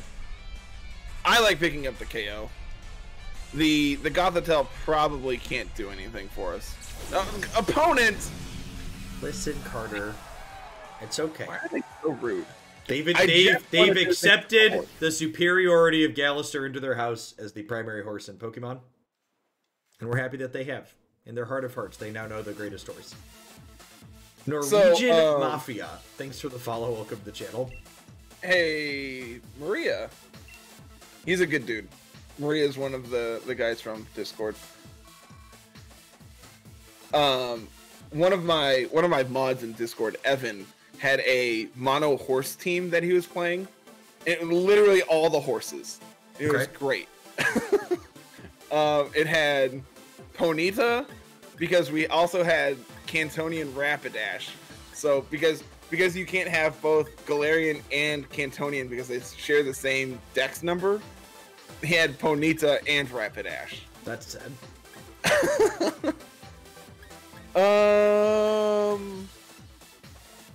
Any reason to not lead on Trick Room? I'm just trying to think what we want to pair with Dusclops. And I think it's correct to go Incineroar.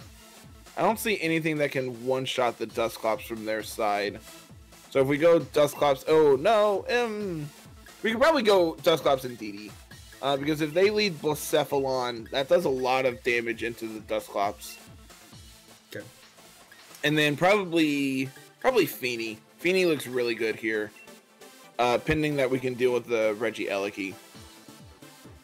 You get so people asking about how Dynamaxing works. You get one Dynamax per match. and it lasts for 3 rounds, and it doubles your Pokemon's health and changes their moves into special Dynamax moves.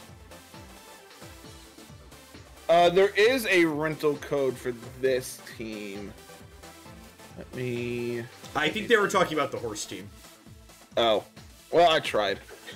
Is Evan still in chat? I'm gonna ping him.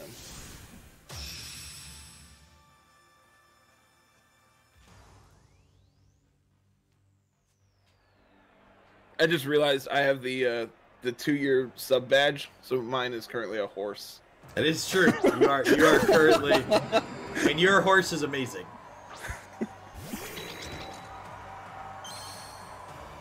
So Blacephalon, the clown balloon looking thing there.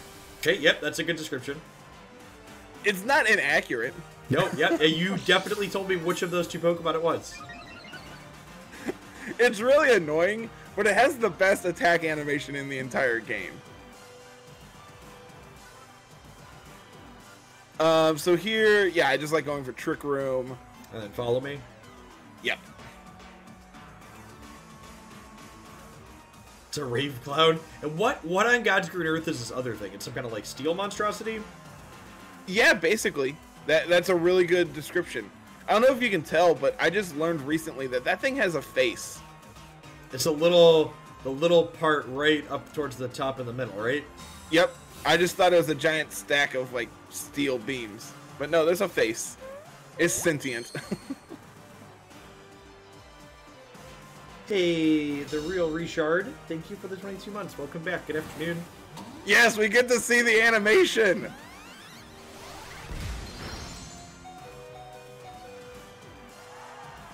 So, mind blown. It's like Explosion, kinda, where it hits everything.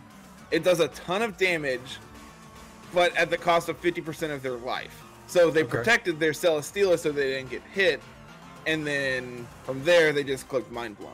How do you feel about I like Will-O-Wisp into the Celesteela.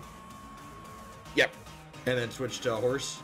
No, I actually want to keep horse healthy because they could Mind Blown again here. Okay, so I want to expand I want to Heal Pulse the Dusclops. Okay. I want Dusclops to be as healthy as possible. Did anyone see what item the Blacephalon was holding?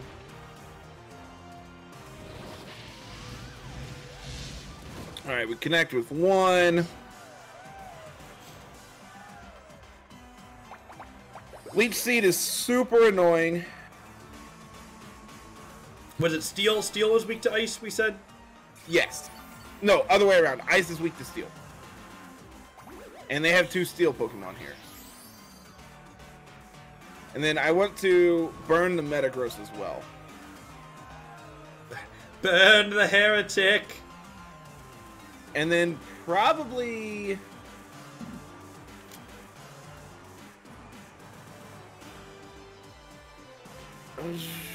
Expanding Force, I guess?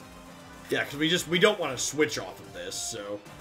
We just want I really don't want to switch into Horse and get it doubled into. Oh, opponent. You forgot. So, Bullet Punch has +1 priority. We've seen this on the Scizor we played. Yep. But Psychic Terrain says no. Stop it. Yeah, that does next to nothing. Expanding Force is also not going to do anything, but... They're both burned, you know? That is true. We did get the burn onto the Metagross, which is really important. So... What's really bad about this is we're just stalling out turns of our own Trick Room. It's like we're not really gaining any headway. So I think what I want to do this turn is actually switch Dusclops into Glastrier. So that way, if the Trick Room runs out, we can switch it back out to put it back up again? And if Indeedee goes down, we can bring back out the Dusclops and do our thing. And then I want to click follow me here as well. Okay.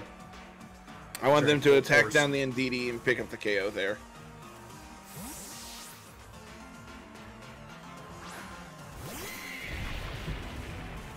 Some of the Ultra Beasts are not the prettiest. Dusknoir is in. but Dusclops is bulkier and therefore better. It's bulkier and slower. Good That's night, exactly what we indeed. want. You've served your purpose. They're going to trigger our policy for us. That did a lot.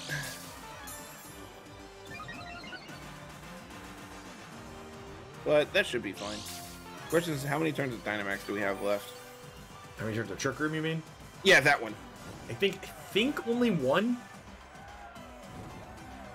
See if it expires this turn. It does not. Cool. So now we can go into Dusclops. And we can go for like Nightshade plus Max Quake into the Metagross. Try and kill that before its weakness policy can do anything. Yep. And it is Assault Vest, so it's actually not weakness policy. Oh, okay. But Max Quake is also going to give us the special defense boost against the Celesteela. Okay, that's sweet. Nightshade. Yep. And Dusknoir, unfortunately, is just not good compared to Dusclops. When Carl and I first started working on competitive teams, so just over a year ago now, he got a random encounter shiny Duskull, and he used it for his playthrough. And so when we started working on competitive teams, I'm like, you should probably evolve that into Dusknoir. It's probably going to be better for you. And then Dusclops, like a week later, was like the best thing you could be playing. It's like, oops, sorry. All right, chilling Nate, nailed. That crit probably did not matter. The 1 KO, we're +1 special defense, so that's good. So the Celesteela is going to be doing way less damage now. Problem is they Leech Seed us, and we need to get rid of that like ASAP, because this thing, when it has Leech Seed plus leftovers like this, it's just basically unkillable. So we need to remove that from the field as quickly as possible. How do we do that? Are you talking about just killing their thing? Yes. Or... The problem is now Trick Room's over. And they have I think Gallister could take another hit here. Oh, easily. It very easily can. The question is, what do they... I actually want to max guard this turn. Okay, I think they're going to try to... I think they're going to try to blow themselves up. Okay. I think we go for that, and we go for Trick Room here. Although Dusclops might go down if they blow themselves up. Maybe? Sweet. Okay, yeah, they're definitely about to blow, right? That's a really good sign that that's what's about to happen. Don't crit the Dusclops. Well, we're also at +1 special defense, so this should not. Great. Wow, that did nothing. Yeah. Thanks for the KO. Here's my Trick Room again. And just like that, we're set back up.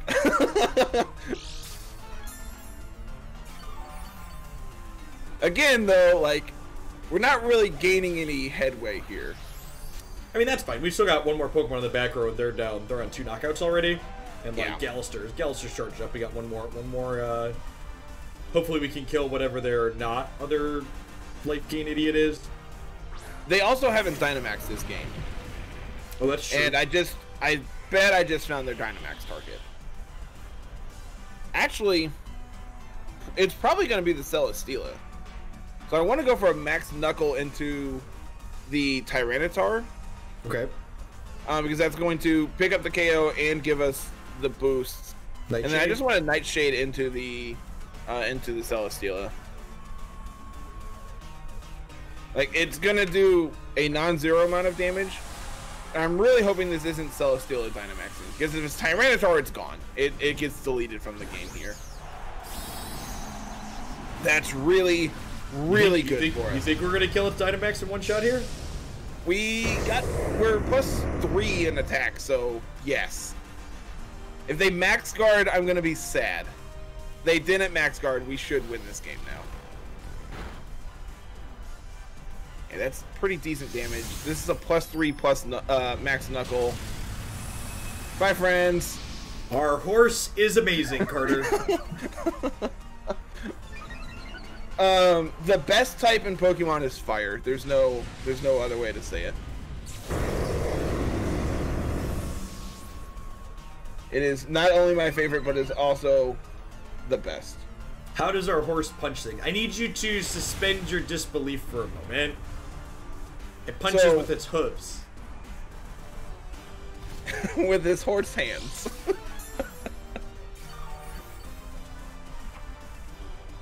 Jeff, what is your favorite type? What is my favorite type? Yeah, I'm not sure what type Christy is offhand. That's a good answer.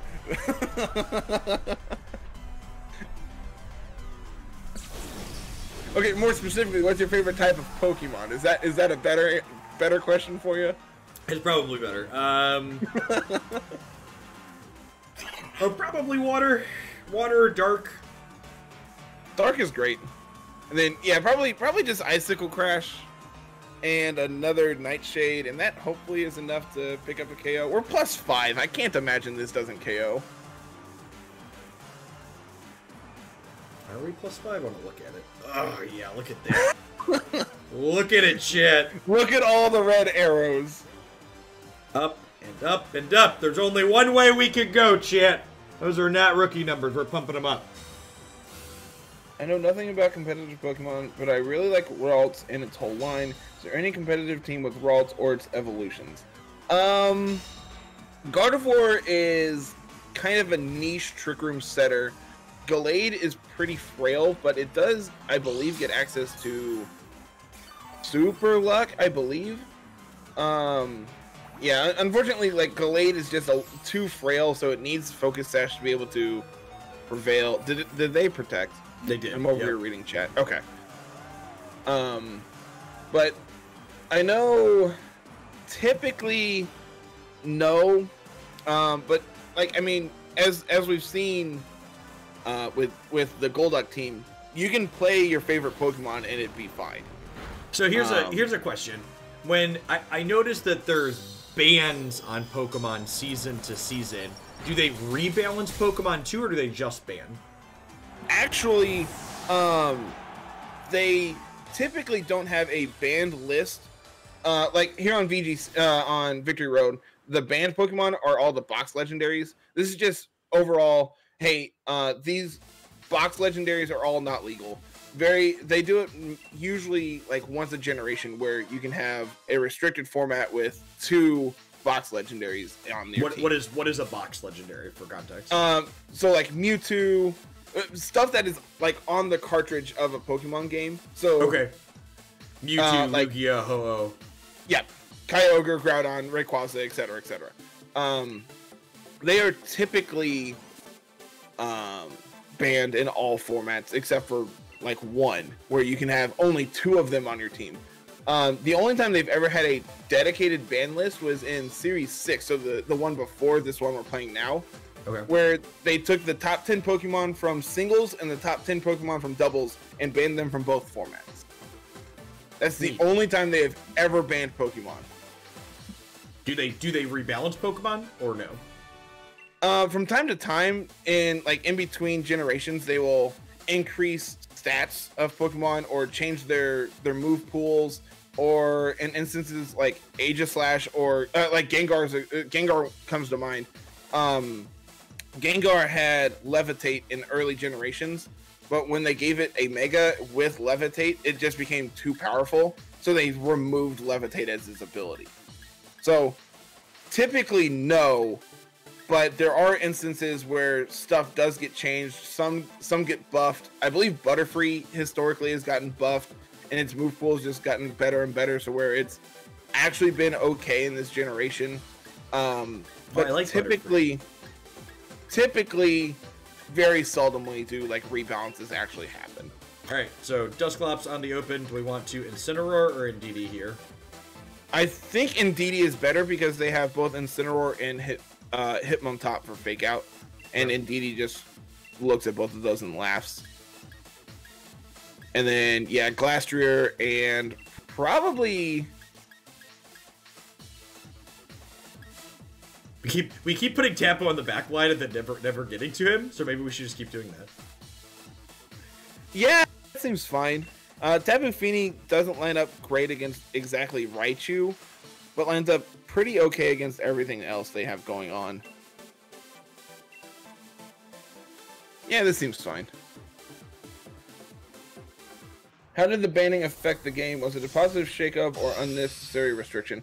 I loved Series 6 because they basically took like the top 10, the 20 Pokemon they banned were all pretty bulky and very widely played, which is why they ultimately got banned. And it made the format more, much friendlier towards hyper offensive teams, which is what I love to play. Teams where you can just Dynamax, click super effective attacks, and it runs away. I know there are some people who absolutely despise Series 6, and I just don't see their perspective. Mewtwo is only banned because it's legendary, because it's a box legendary. In unrestricted formats, Mewtwo typically doesn't do anything. Yep, Trick Room and Follow Me. Pretty standard start here. Getting the feels down of how this works. No, Series 6 was... Okay, so in Sword and Shield, they've had various formats throughout this entire time. So Series 1 had only certain Pokemon were allowed to be legal. Well, only every Pokemon within the game, excluding the box legendaries, were legal, I believe. But only certain Gigantamax forms were legal. And slowly over time, they've added more Pokemon and more Gigantamax forms, which in those subsequent series, they've added those in to make them available in competitive in VGC.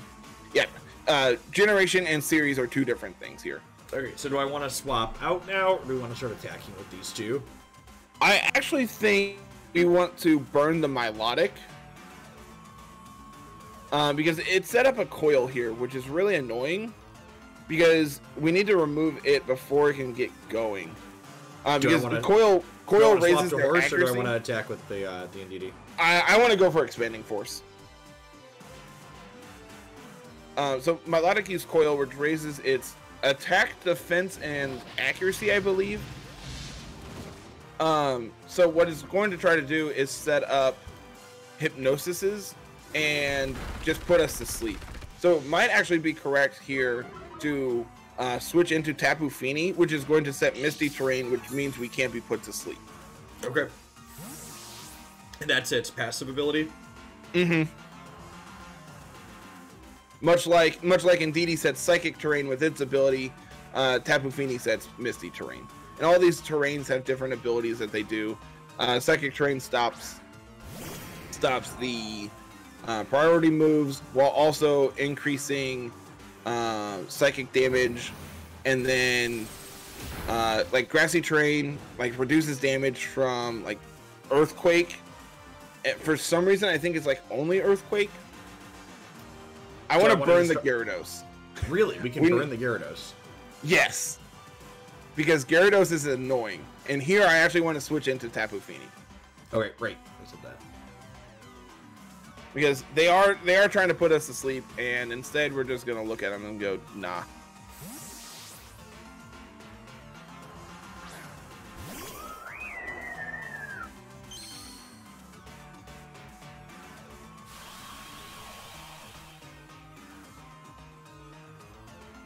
So now Misty Terrain goes up here, and they're not going to be able to put us to sleep, but they are going to max the Gyarados.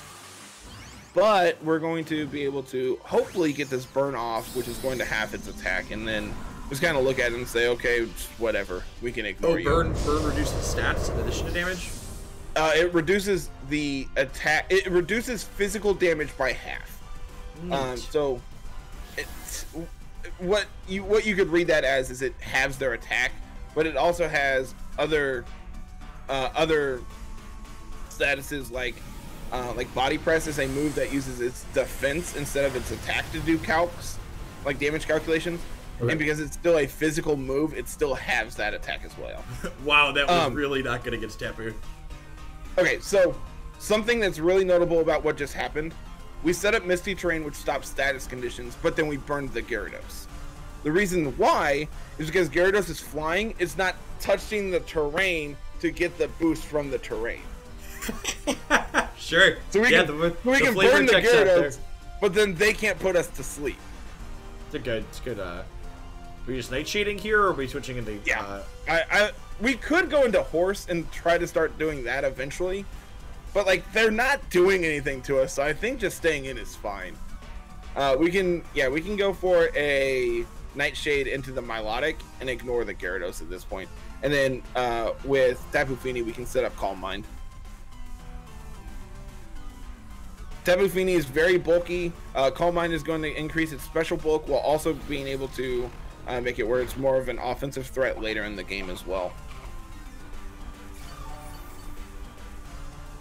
The one worry is that by the time we work through this, our Trick Room's going to be off and the Gallister's going to be slow. Which is fine. It's bulky enough that it can live hits outside of Trick Room like we've seen.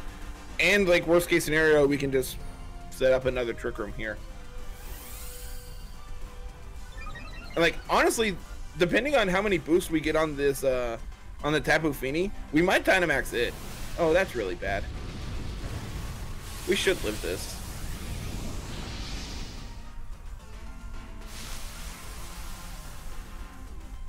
That means they can sleep us now, though, right? Yes. But that's fine because honestly, I don't really care about being put to sleep. I mean, it might be correct to switch Tapu Fini out into Indeedee. And then, yeah, just go for another Nightshade into the Milotic.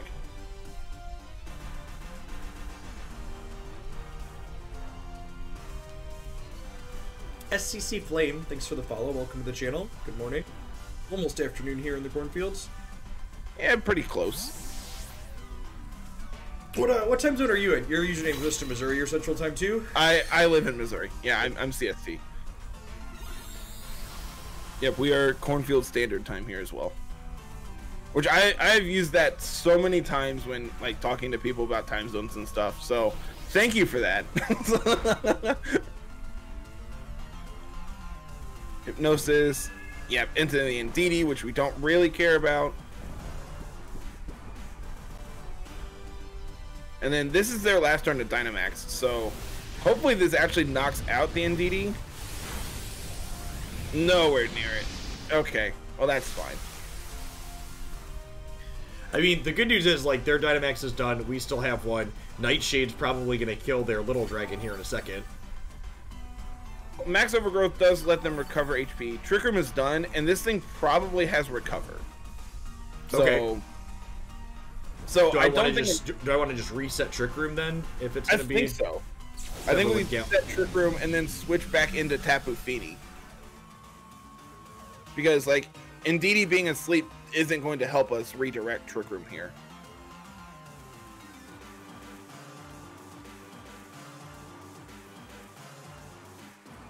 Whereas if we switch into Tapu Fini, we reset Misty Terrain, and it will be up the rest of the game, so they can't put us back to sleep. Because their Dynamax attack is what reset that previously, right? Correct. The grass move, the Max Overgrowth sets Grassy Terrain. Fairy moves set Misty Terrain. Psychic moves set Psychic Terrain, and then Electric moves set Electric Terrain. Man, their Gyarados is really, really not happy with this bird. No, that's one of the best ways to like neutralize these massive physical attackers that are a threat. Just set up a Misty Terrain or set up a burn on them, and then they just don't do anything. Like even Milotic, which is not an offensive, is not a physical Pokemon. Like look how much residual damage our burn has done to it this game. Yep, it's healed a lot so far too. So. And we just keep Nightshading the Milotic, right? Yeah, we can Nightshade the Milotic and go for a Dazzling Gleam this turn, and that will probably pick up the double KO. pending that they don't go for like recover here. Yeah. If they, I kind of expected like if they have recover, it feels like the term for it. Depending on speeds. Yeah, they do have the recover, which is fine. Is Gmax Butterfree still a competitive option for doubles? It's not very good. What was good about Butterfree in earlier series was that it was one of the few Pokemon that have redirection moves with Rage Powder. It was also fairly fast and was able to set Tailwind. Like that's what you're doing with Butterfree. Typically, you weren't Dynamaxing it, so its Gigantamax form doesn't really accomplish anything. It's pretty outclassed anymore, but I still like it, and it's something that I like to use. But that doesn't mean it's good. We're just going into the horse here. We could, or we could just set up we could just set up Calm Minds. Both of these are special Pokemon, so getting the Calm Mind boost to our special defense is pretty good. But like, they also can't really hurt the horse. So yeah, I'm gonna go into the horse and just mow them down. Yeah, like we could play this game for another 20 turns, or we can go into horse and take it over. It's really up to you. Yeah. This is a choose your own adventure book at this point.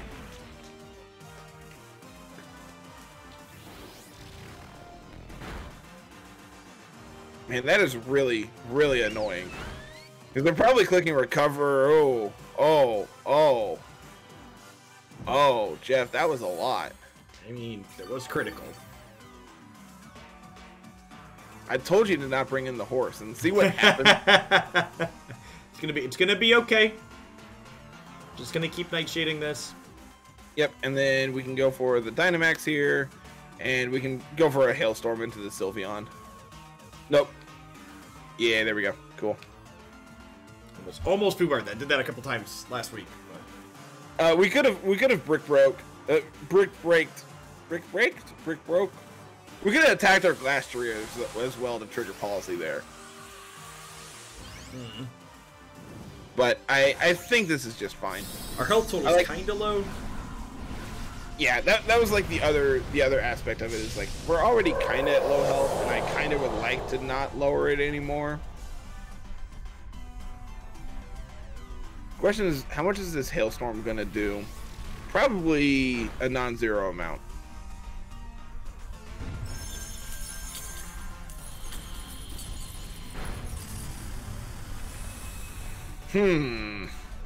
Well,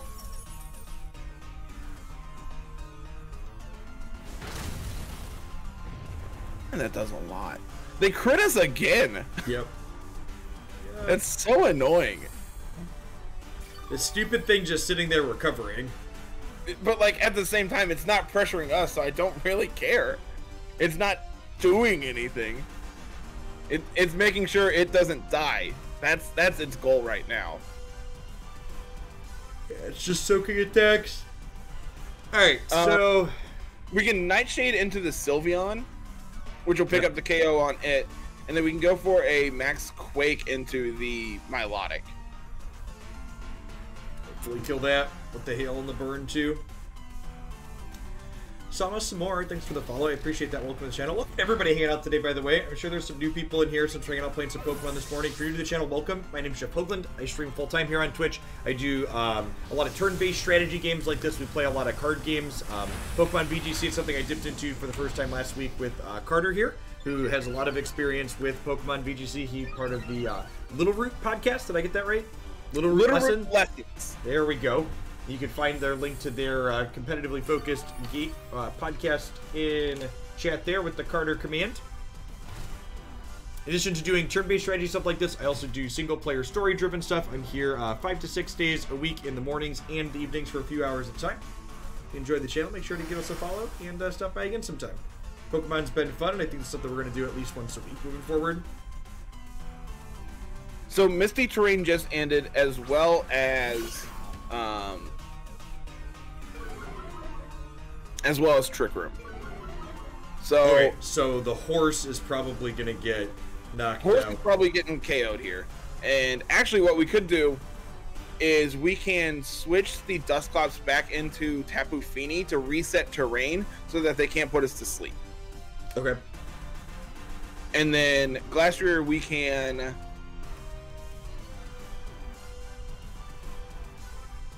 go for a Max Guard. Is that even good though? Like it stalls out our last turn of Dynamax, and more importantly, it lets Glastrier live this turn. So then they can go for a close combat with Hitmontop into it next turn, and we can switch into Dusclops to just prevent that damage from ever happening. Okay. I think preserving Glastrier here is probably correct. Okay, and then Dusclops can reset up Trick Room for when we put Glastrier back out. Yep. So they want to try to put us to sleep. It's not going to work.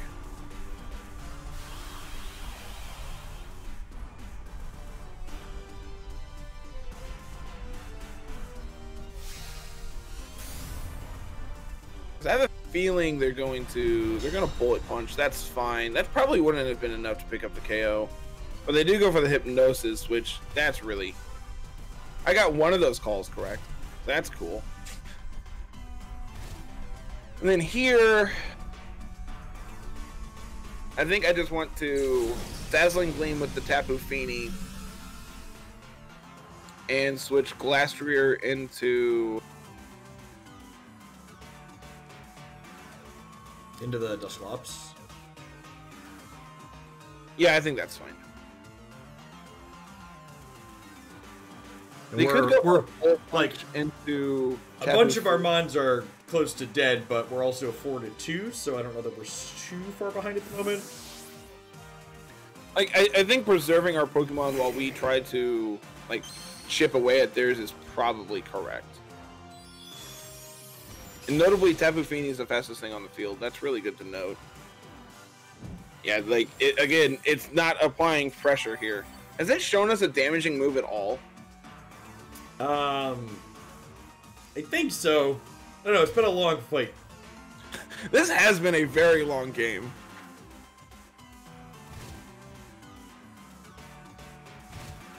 Hail is wearing him down here too.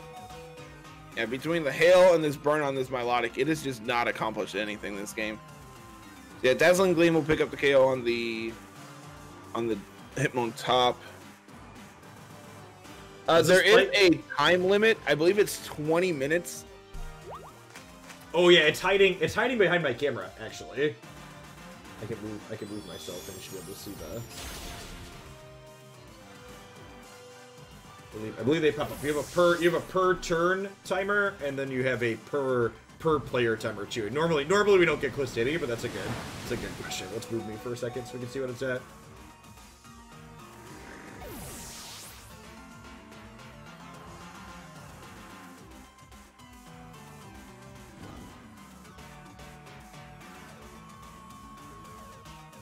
And then here we can go back into Glastrier and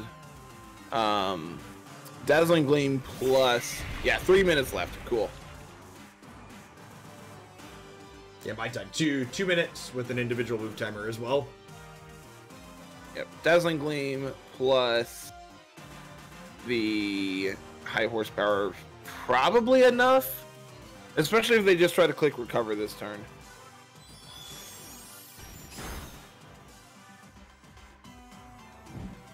Yeah, since they clicked recover, we're gonna get really good chip damage with this high horsepower, and then burn plus hail. Hail might be done actually. That was like forever ago. I mean, they're basically on need to recover every turn, basically, every turn, right? Yeah. Yep.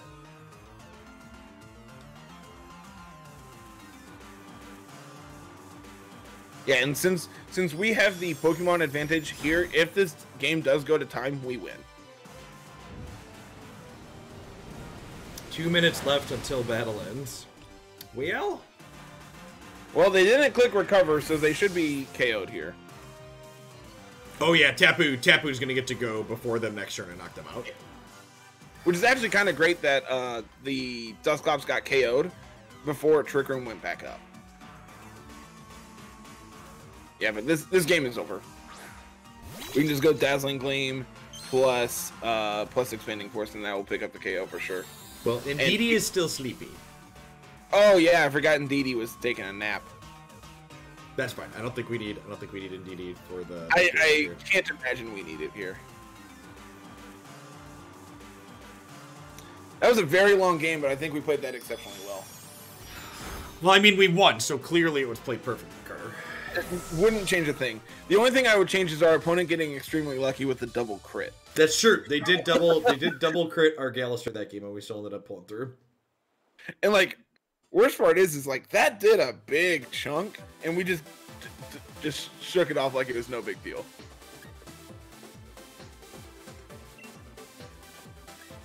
Let's play some ducks to wrap things up. I agree. Last hour or so. My duck is sad. My duck wants to be played with. I'm not gonna comment. I have to say, I really like a lot of the shiny Pokemon, Carter, but I think the green scissor is kind of ugly. Do you know how long that took me to get? For you to just come in here and insult it like that? I don't think they have any weather setters, at least none They that. Okay, so we're just open on Duck plus Toad here. Yep. We need to watch out for the Eliki because it will outspeed the Toad and it could go for like damage, but Golduck outspeeds it, so that's fine. And then I like Zapdos. Okay. And I really like Rillaboom's fine, Scizzor's fine.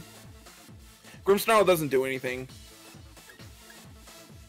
So either Scizor or Rillaboom are probably fine. Rillaboom's actually probably better because they have the Tapu Fini. Okay. Actually thinking about this critically. For people that haven't seen this team before, what we're basically looking to set up here is Golduck has an ability where when it's raining, it goes twice as fast, and Politoed sets rain when it comes into play with its passive ability, so we lead Toad plus Duck if our opponent's not also doing weather stuff to get them going really fast, and then we have a variety of backline Pokemon to sub in after they go. We also Dynamax the Duck to start quite frequently to be aggressive right out of the gate. And that's one thing about it, because it is so offensive, you get a lot of games in very quickly with it. Yep. Which is great because you either lose very quickly or you win very quickly, and you just get to climb up the ladder. So this starts kind of annoying. Not the end of the world, but annoying.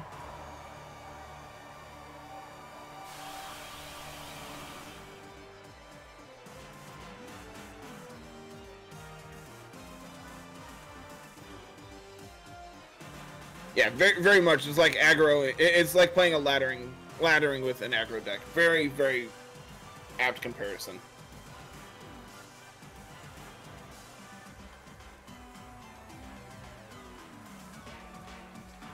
I like removing the Eliki. Yeah, you think we just like clap with the Toad and then maybe try and get him in one shot?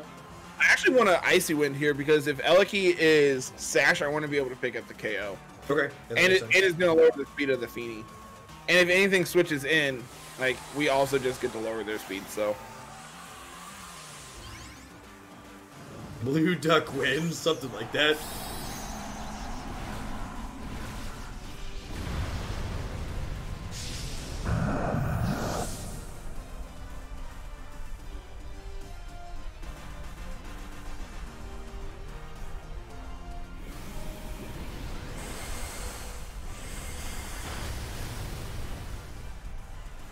Nailed it. It wasn't Sash? Cool. That's really good for us then. Toad takes the hit like a champ. Gets the Icy Wind off. Toad is so good. Like, it doesn't put on any kind of offensive pressure. But it is so good. It's a very good support move, right? Like, it has, between the clap and the Icy Wind, it just does a lot of what you're looking to have your second Bond do. Especially when it's setting up the rain train for us, too. Yep. And, like, even past that, like, we have Scald, so we can potentially get burns on stuff like Metagross. Yep. So, probably just Geyser into the Metagross now, right? Just like Yeah, want I to think try so, to and then Scalded as well. Notably, because Misty Terrain is up, we can't get the burn off of Scald, but Icy Wind won't. Do we want to clap then? Maybe. Yeah, I think so. So clap powers up the Golduck here, which I like.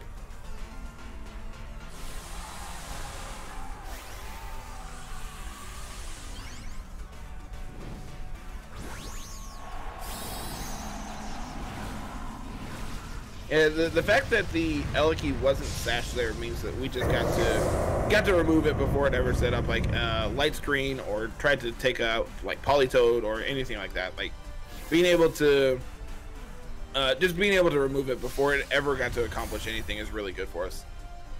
Helping Hand adds a 1.5 times power to your attack. The max guard there is a good read on where we were gonna go. That's unfortunate. Agreed. I think that's fine. I think we just run and play back. Yep. Like if Golduck goes down, we bring in Rillaboom and then we just Grassy Glide the Feeny and it goes away. We did bring Rillaboom, right? Yep. Okay.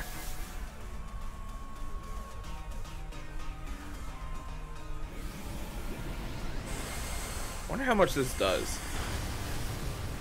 Holy cow, that does a lot. Yeah, it was a good solid hit there. So I assume Duck is going down. Oh, really? We might get double KO'd here, actually. If they go for a Dazzling Gleam, we get double KO'd.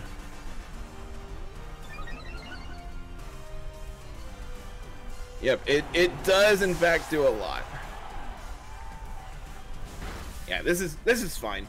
Like they have one turn of Dynamax. The Rillaboom is gonna get to kill the Taboo probably, and then they've got one Dynamax left. Yep. And like the Metagross, Metagross is slow. Yeah, Metagross is not exceptionally fast. So. Left right doesn't really matter, right? No, I don't actually think of any instance where it matters.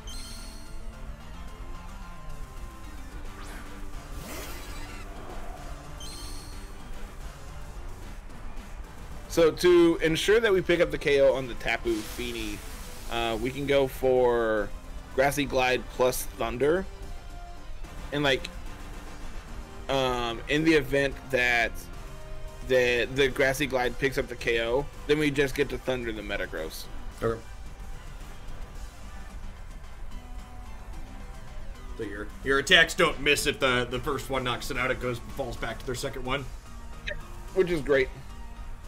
I believe Trace is random. I think Download is also random. This is why I'm really glad I have some of the more experienced people in chat right now, because like I can't think of any instance where it matters, but for them, good lord, Rillaboom is great, man. Honestly, like I had him in one of the other teams I downloaded too. He is probably one of my favorite mons, I think, that I've played so far. It's really good. Yeah, Glide is super powerful. Okay, Zap survived that. That's good for us. But it's gonna go down to Hail. Oh shit. Okay. Wait, I think the Metagross is going down to Hail too, though. Yeah, probably. It was really close to dead.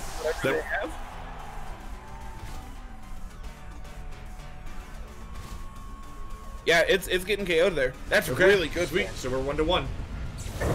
Obviously, picking up the KO on Metagross would have been better for us, but I'll take that.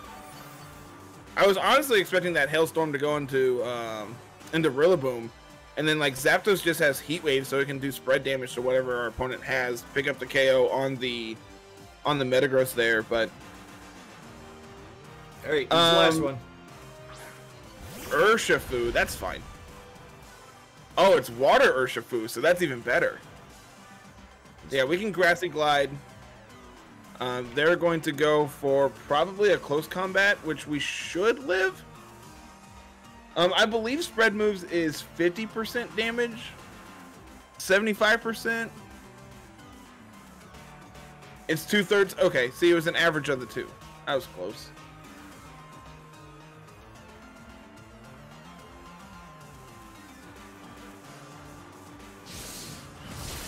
I'm assuming this is Sash, but it doesn't matter because it actually lived. Close combat, we should live, and then we get to pick up. Yeah, cool. It would have been really bad if Urshifu had Poison Jab, but luckily they didn't, so. Poison's good against grass, I take it. And a lot of Urshifus here lately have actually been running like Choice Band plus double stab, and then like poison jab, and then some other move. And it's really good right now, so really glad that that's not what our opponent was doing. And they're gonna detect, but that's fine because they should go down to Hail then. Like they're just delaying their death.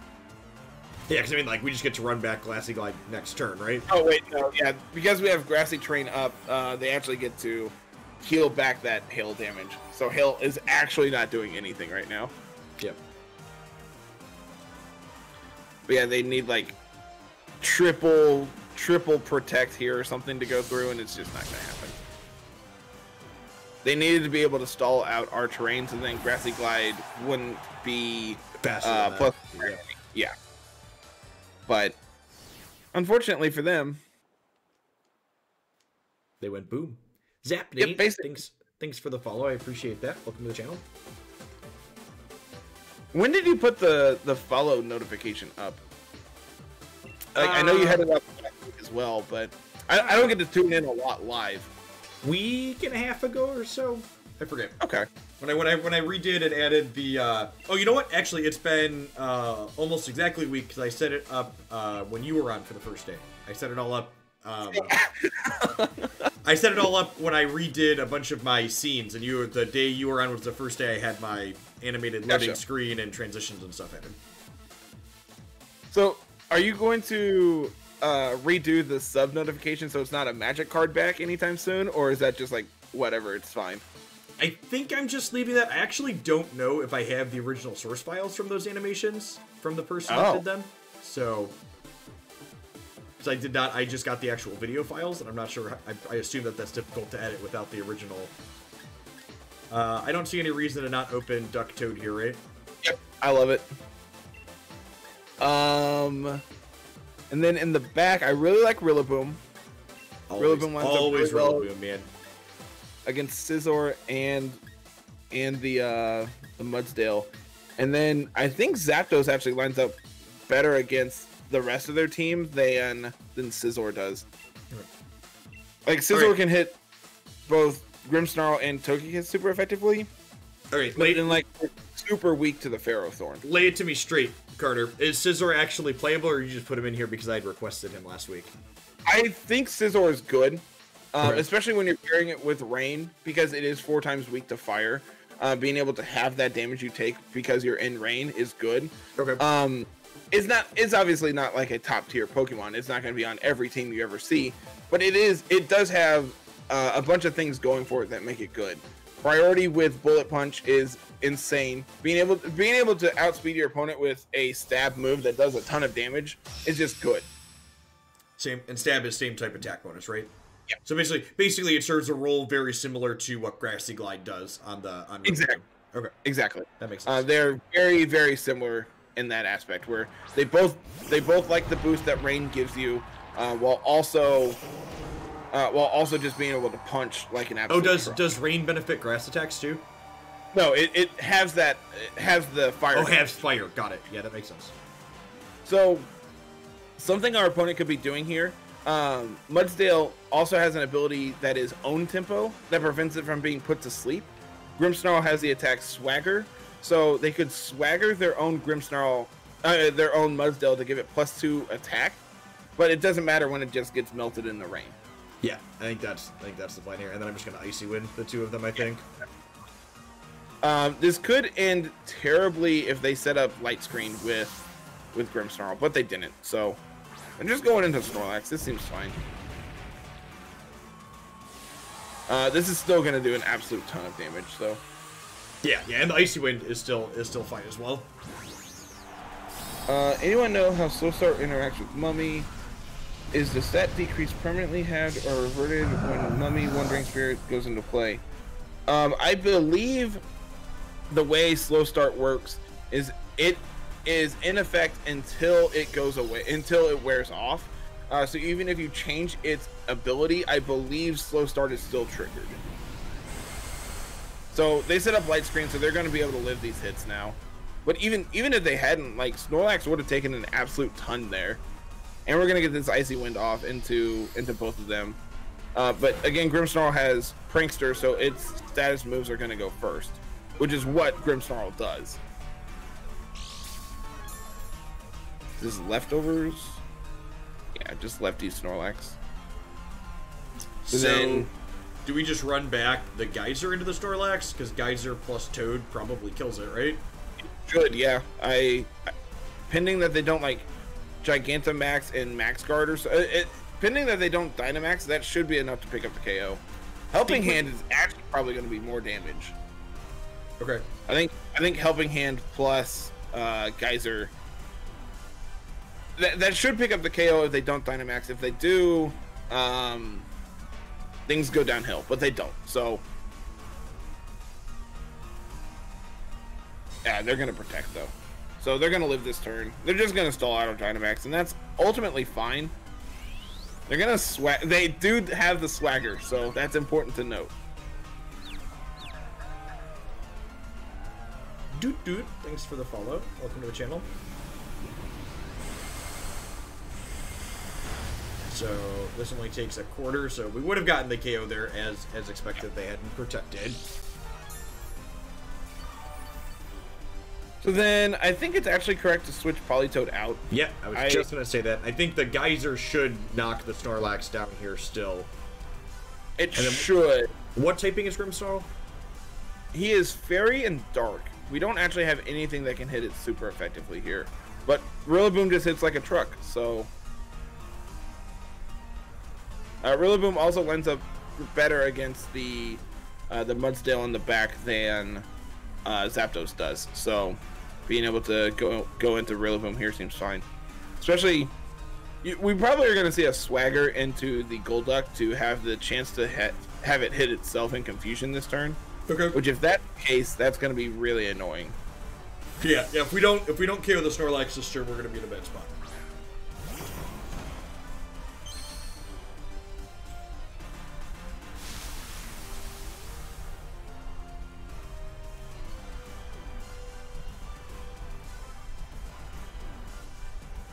Oh, they're just gonna set up Reflect. So Snorlax should be getting deleted this turn then. Geyser's a special attack move. Yep. Granted, they also have Light Screen up, so this damage that we've been doing to the Snorlax is already reduced. Okay. Okay, so we got a KO in there, but they notably have not used their Dynamax yet. Correct. Our Dynamax took 3 turns to KO a Snorlax, and they haven't got to even attempt to start theirs yet. Yep. The problem is they're probably going to bring back out Mudsdale here. And I think a combination of Scald in the Rain plus a Wood Hammer should be enough to pick up the KO on it. Even through screens. And if it's not, then we're in a really terrible position. Because this is their Dynamax target, so they want to... It actually, we can fake out the Grimmsnarl this turn and go for a Scald into it to try to get rid of it before it can swagger the Mudsdale. Okay. I don't think... Oh, because they want to power up their Mudsdale. Got it. Correct. We can just taunt it, but that's not... that's really bad. We don't have fake out. Yeah, we can just go for the Scald. On the Mudsdale? Into the Grimmsnarl, I think, is still correct. And then go for the Grassy Glide into the Grimmsnarl.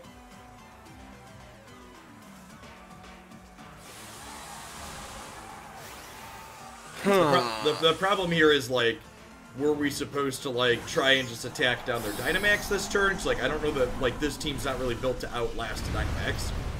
No, not really. And that could be a problem here.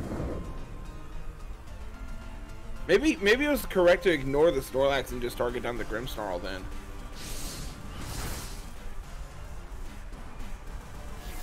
And they get their swagger off, so now they're +2 attack. Yeah, it might have been correct to target down the Grimmsnarl. Oh, did that say it can't be confused? Yeah. Okay, so that's the combo. Got it. Yeah. That's their hyper offensive start because now they max Quake into probably Golduck and remove it. Yeah, Duck doesn't really take hits. Not particularly well.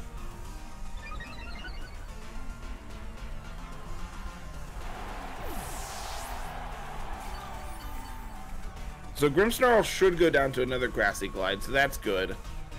The problem is we really don't have a whole lot of anything else going on. Like, we can go into Zapdos here. We could go into Toad and try and set up Scald on the horse. That's true. We could. I like that. I think that's fine. Because we basically need to take its stat lines down if we want to have a chance here, right? Yeah, burning it does that. So yeah, going for the Scald, and then hopefully Grassy Glide kills the Snarl. It should.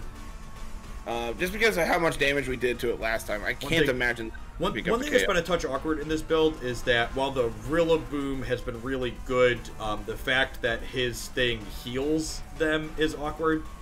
It is, but like, you need it for Grassy Glide to be correct. As good. Yeah, I understand that it's necessary, but it's definitely been something that's been like, eh. It does come up sometimes where it's just like, that's annoying. Especially when they live on like 1 or 2 after you hit them, and it's just like, man, had this not worked, you would be gone right now. Okay, sweet.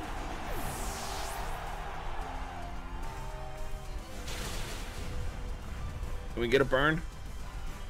No burn. But notably, also, they don't have weakness policy, but that still does a ton.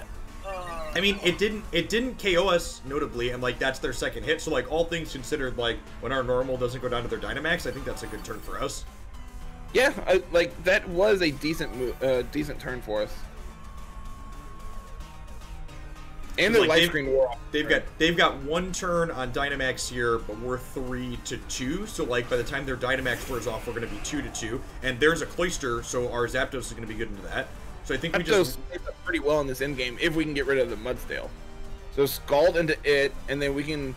I think it's correct to go for Wood Hammer into it just to maximize the amount of damage we do. Really? I mean, the Wood Hammer might just kill the Cloyster. Yeah, but unfortunately, Zapdos. Okay, yeah, that's fair. Yeah, Zapdos lines up into it. Yeah, that's fair. Yeah, you're right. Because Zapdos is not good into the horse, right? Oh, they outspeed us. That's really bad. Yep, that's really unfortunate. So we should have glided. We should have glided. I wasn't expecting them to be able to outspeed us. Typically, like again, Cloyster's not a very common Pokemon. It's not one you see a ton of. But historically, when I've played Cloyster, I'm either max speed with Choice Scarf so I can outspeed something that is very important on my opponent's side, or yeah, it could be Choice Scarf. That is something of note. Or I'm just like max attack, max HP, so where I can actually lift hits. So yeah, this is a close one, and I think prioritizing the Grimmsnarl instead of the Snorlax would have been correct. Yeah, I agree. Especially with the screens that ended up going up. If we would have like killed it with our Dynamax and then had enough Dynamax on something that wasn't Snorlax, we'd have been in a very reasonable position. Well, what's even better is, had we just targeted it down, then they either had to bring in Cloyster or Mudsdale in front of our Dynamax Golduck too. So, like, removing it not only removes the problem of like screens and them getting +2 there. Is it Focus Sash? That's Focus Banded. Yep. All right. Yeah, that's awkward. Yep. Yeah, this is gonna pick up the KO. I'm almost 100% sure. Yeah. So Cloyster has an ability called Skill Link that says any move that is a multi-hit move, such as Icicle Spear, is always going to hit the maximum number of times. So nice. So what I typically do with Cloisters, I give it a King's Rock, which gives all of its physical moves a 10% chance to flinch. So then Icicle Spear hits 5 times, and you have a 50% chance to flinch them. Well, it's not exactly 50%. Well, you are correct, but it's close enough that I'm accepting. All right, now I'm gonna math it out. You know what? Okay, fine, Jeff.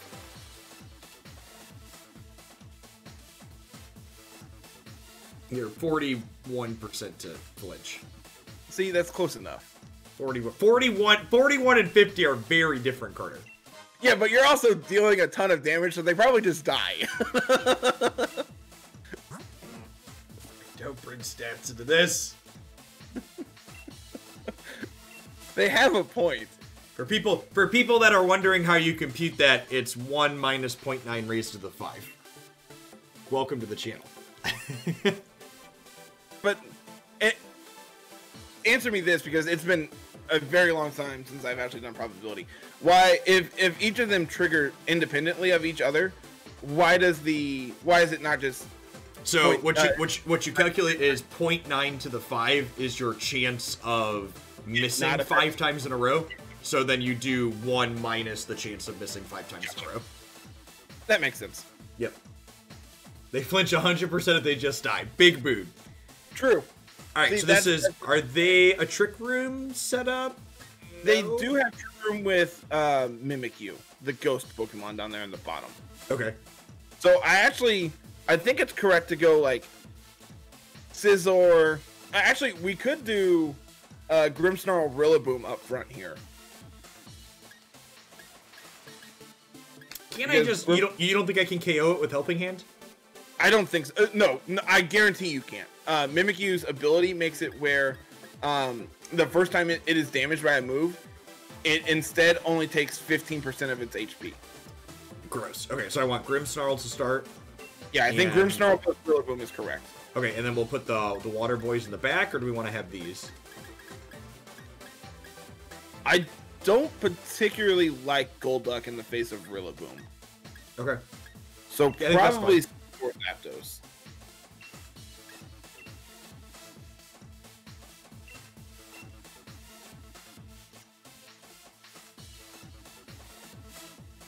I believe Disguise has always done 15% to them.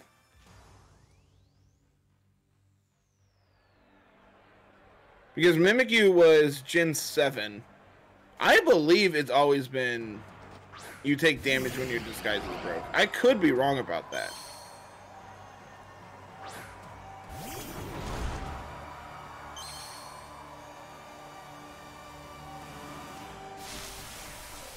So they didn't lead Trick Room, but this is fine.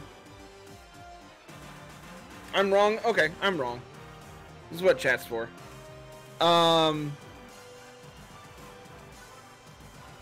So do we set up screens then to start? I'm trying to remember. What is Naganadel? Is it a physical attacker?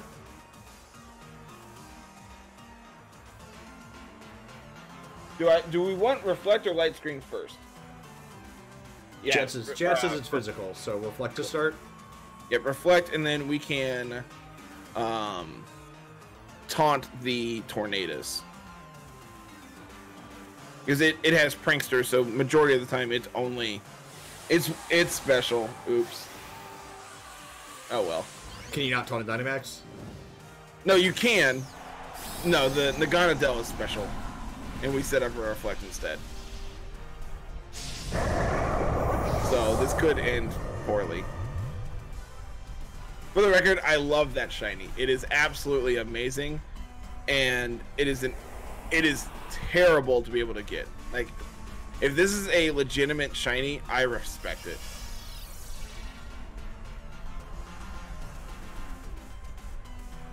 Yeah, Rillaboom is getting deleted here. Grimmsnarl's getting deleted. That's also fine, I guess. It's not great. I don't know how we beat this giant dragon. With the duck that's sidelined, because we didn't open Toad Duck. Look, man, I expected Trick Room. I expected Horse. And then they didn't bring horse.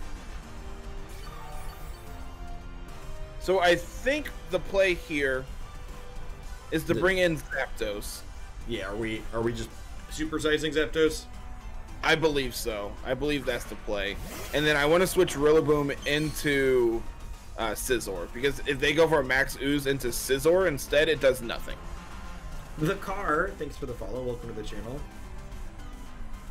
And I want to go for a Max Airstream, I think, because I want to be able to outspeed this thing. Okay.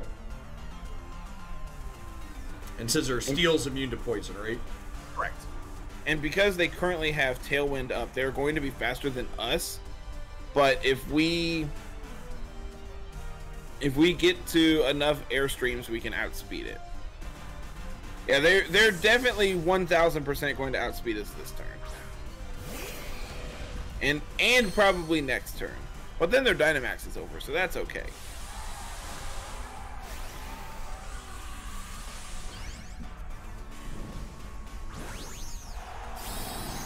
Oh, it's getting speed boost on its beast boost. That's, I missed that. That's good to know. So yeah, we're never gonna outspeed this thing.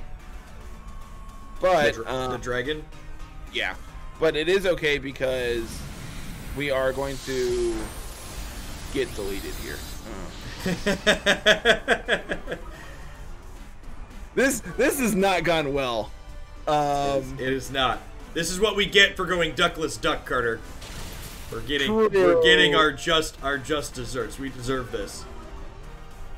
This is what happens. Played a team yesterday with Prankster, Trick, Grimmsnarl, and a full instance, and it was hilarious. Yeah, I checked that out. It seems fine. I don't hate it. I like Light Clay more for this team because I want to be able to have the extra boost. Man, had we set Light Screen this game, we would have been in such a better position. Full instance, I believe, is the same as Lagging Tail, or it makes you move last in your speed bracket. And then, yeah, we can probably just lightning into the Tornadus. Like, Zapdos is getting deleted here. Yeah, I don't think Zapdos is getting a turn. And then we can bullet punch into the Tornadus. Oh, we can bullet punch into the Nagana though. I mean, the Nagana delts. I only got one more turn on supersized. That's true. That bullet punch hit for a lot. So that's a Max Ooze into Zapdos. So this is actually kind of great because now we have... That is true. We lost this game because I don't know what Nagana Del does, because it's a singles Pokemon and you rarely ever see it in doubles. I think Dynamax is fine this gen. Oh, be gone? It probably will be. That's how these things work. Their gimmick for the generation comes around for like one generation, then they realize that, hey, this isn't good, so they get rid of it. But Dynamax is the best gimmick they've ever added, I think. When you're comparing it to like Mega Evolutions and Z moves, I think this is the best one. Hey, cruising in. Thank you for the 59 months. I appreciate that. That is a long time. It's a long time. That's one of the OGs. He's got that first icon next to his name. One of my first 25 subscribers. Is that how that works? Yep. If you're an affiliate, your first 10 subs get a first badge. If you're a partner, your first 25 too. Okay, cool.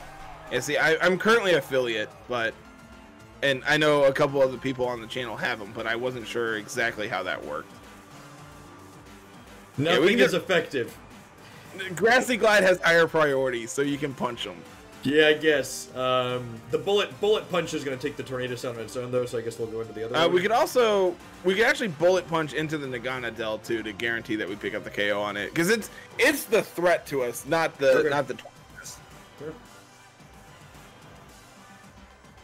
Is there a team in this game that's just like all high priority damage moves? My channel is Mr. Missouri 25.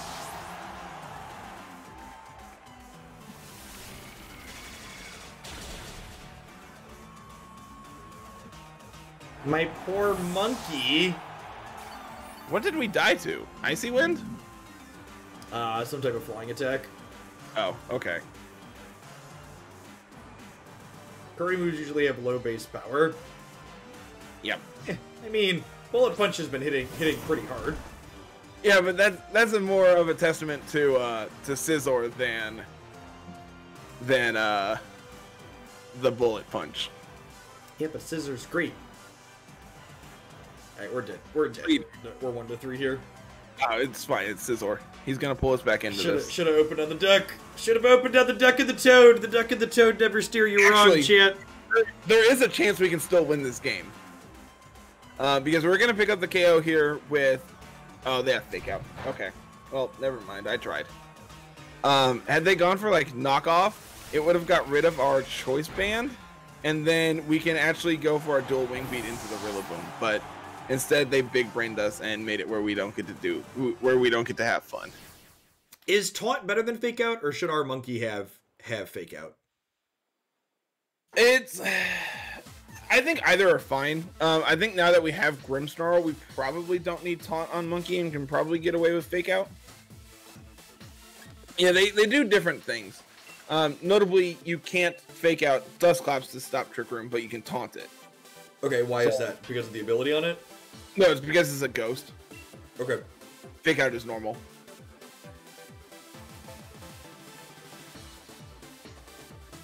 You could also just murder the Dusclops before it takes a turn. The problem with that theory is Dusclops is incredibly bulky and can live 100 attacks.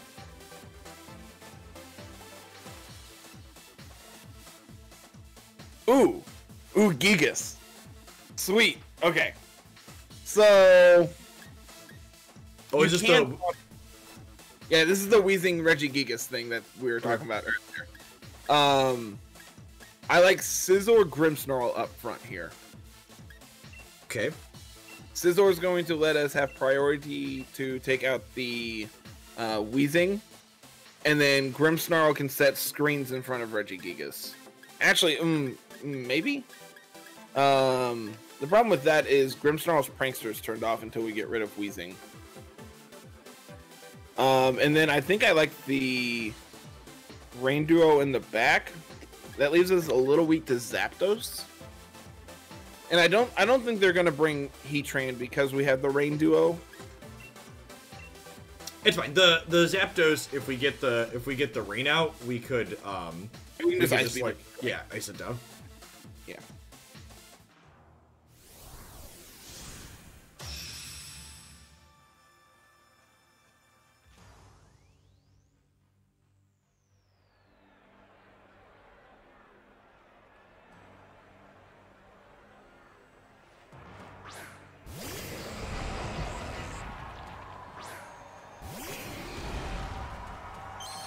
Yep, this is the exact start I envisioned. The question is does Grimmsnarl outspeed Gigas? And I think the answer is probably no. So we can go for Bullet Punch into the Wheezing. And we can set up a Reflect. We're confident it's Reflect this time. 1000%.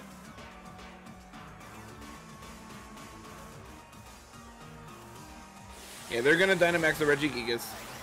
Presumably, they're going to go for Max Strikes, which is going to lower our speed. But pending that we get rid of, like, if we can get rid of the Wheezing, then Regigigas doesn't do anything. Yeah, it goes down. It gets halved, basically. You said, right? Yep. And they don't protect. Well, that should go away. Well, a good chunk. And they're going for Quake. Okay. Okay. Scizor took the hit like a champ. Problem is it's not taking another one, even if we get Reflect up here. Are they going for a Will-O-Wisp into Scizor? Drain Steam. I think that has a chance to flinch or to confuse.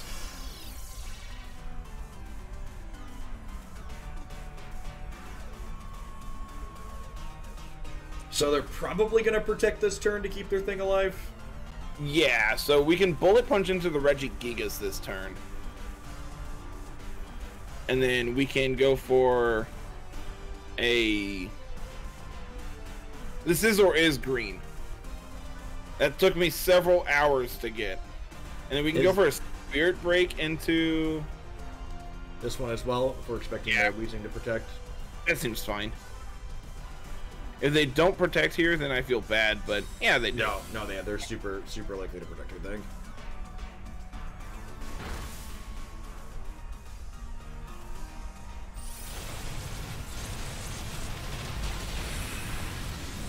Really? And they left the Scizor alone, which means we get to open Bullet Punch on the Weezing next turn.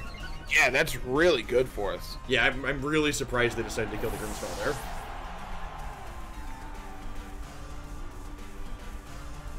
There are two variations to Shinies, and it's all the animation that you don't want to bring in Toad.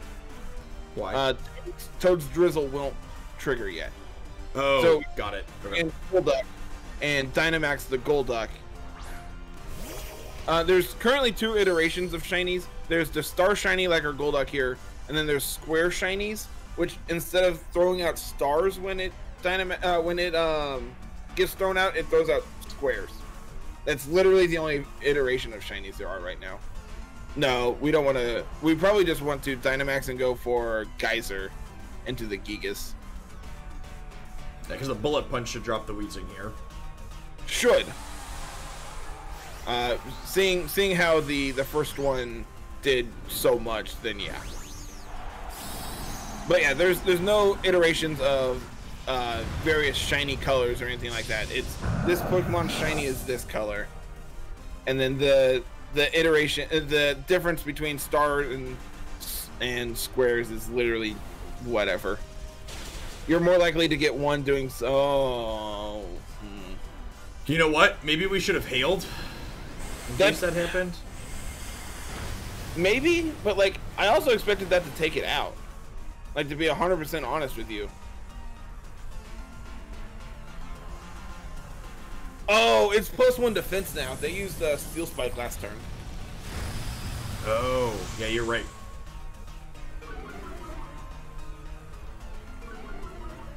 Now we're -1 speed, but we're still faster because we're also at +2 because of the and they're just gonna go for a Will-O-Wisp into the Scizor. That's fine, I think. Yeah, the Scissor's almost dead anyways. This turn we can... Yeah, their max is over, which is the big thing about Regigigas is just trying to survive. Oh yeah, Swift Swim is currently off. So we can actually Bullet Punch into the Gigas, and we can Geyser into... I think we Bullet Punch into here and then use the Hailstorm, so that way we just don't have to touch the Weezing and it will die. Yeah, that's also fine. It's probably protecting anyway, so... I agree, yeah.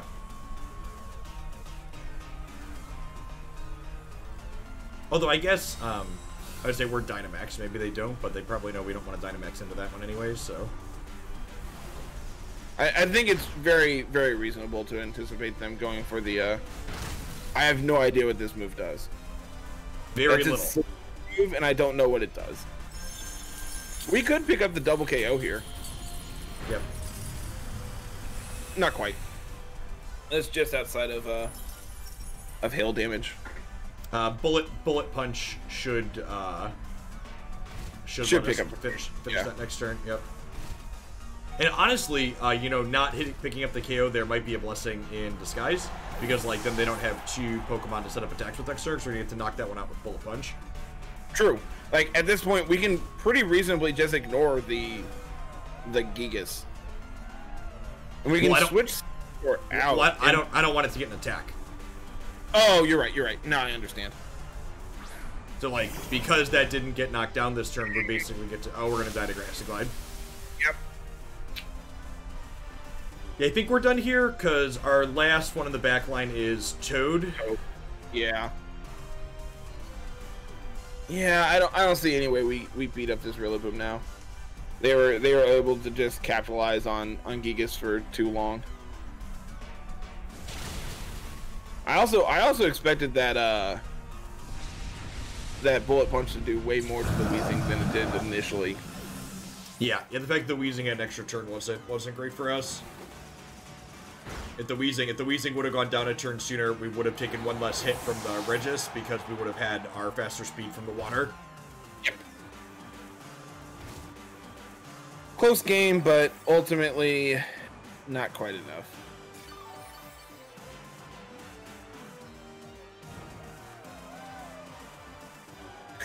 This Scissor's health is ha ha. Staying alive. No, it was Crush Grip, and I just have no idea what that attack does. Notably, we get rid of the hail so Scizor doesn't knock itself out, but I don't see how we beat a Metagross here either. Yep.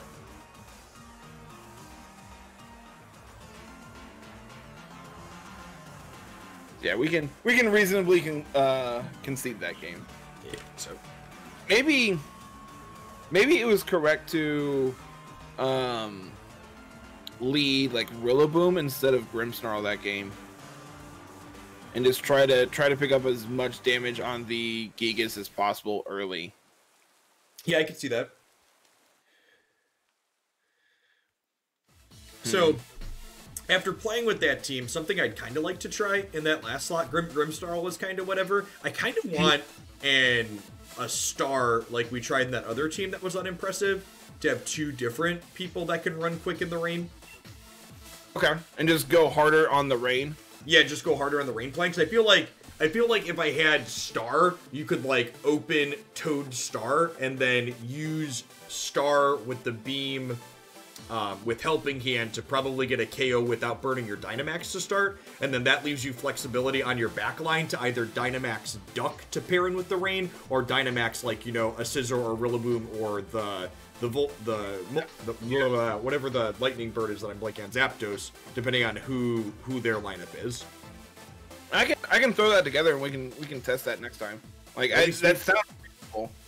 Yeah, I think so. Because like I basically feel like I like the start aggressive on it, but I feel like locking our Dynamax in early is something that's come back to bite us a couple of times. So like when Dynamax Duck is good, it's great, but like committing to it on turn 1 has been something that's lost us a lot of games. Yeah, I agree with that. So just having an offensive threat that also utilizes the rain while not requiring a Dynamax could be exactly what we're looking for. Something like Amistar or Poliwrath, I believe, is also a physical Swift Swim abuser.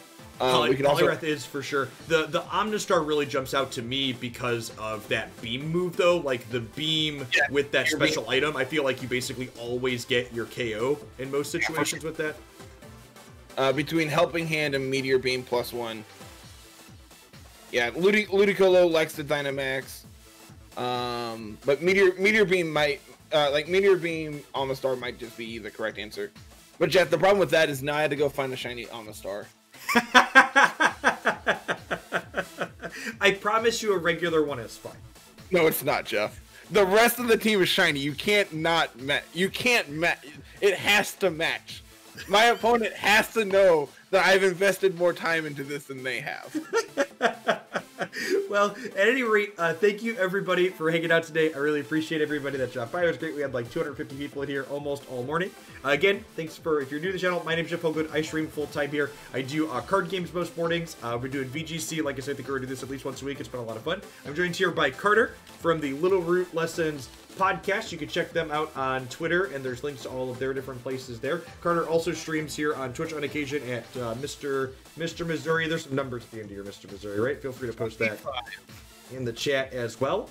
I'll be back this evening. We'll be playing some more Legends of Runeterra, since I didn't play that this morning. I try and do some Runeterra almost every single day. And be sure to check out my schedule on my website, as well as my YouTube channel for archives of things and upcoming for when we'll be doing more Pokemon, among other things in the channel. Everybody, thanks for dropping in, and stay safe out there. Peace, folks.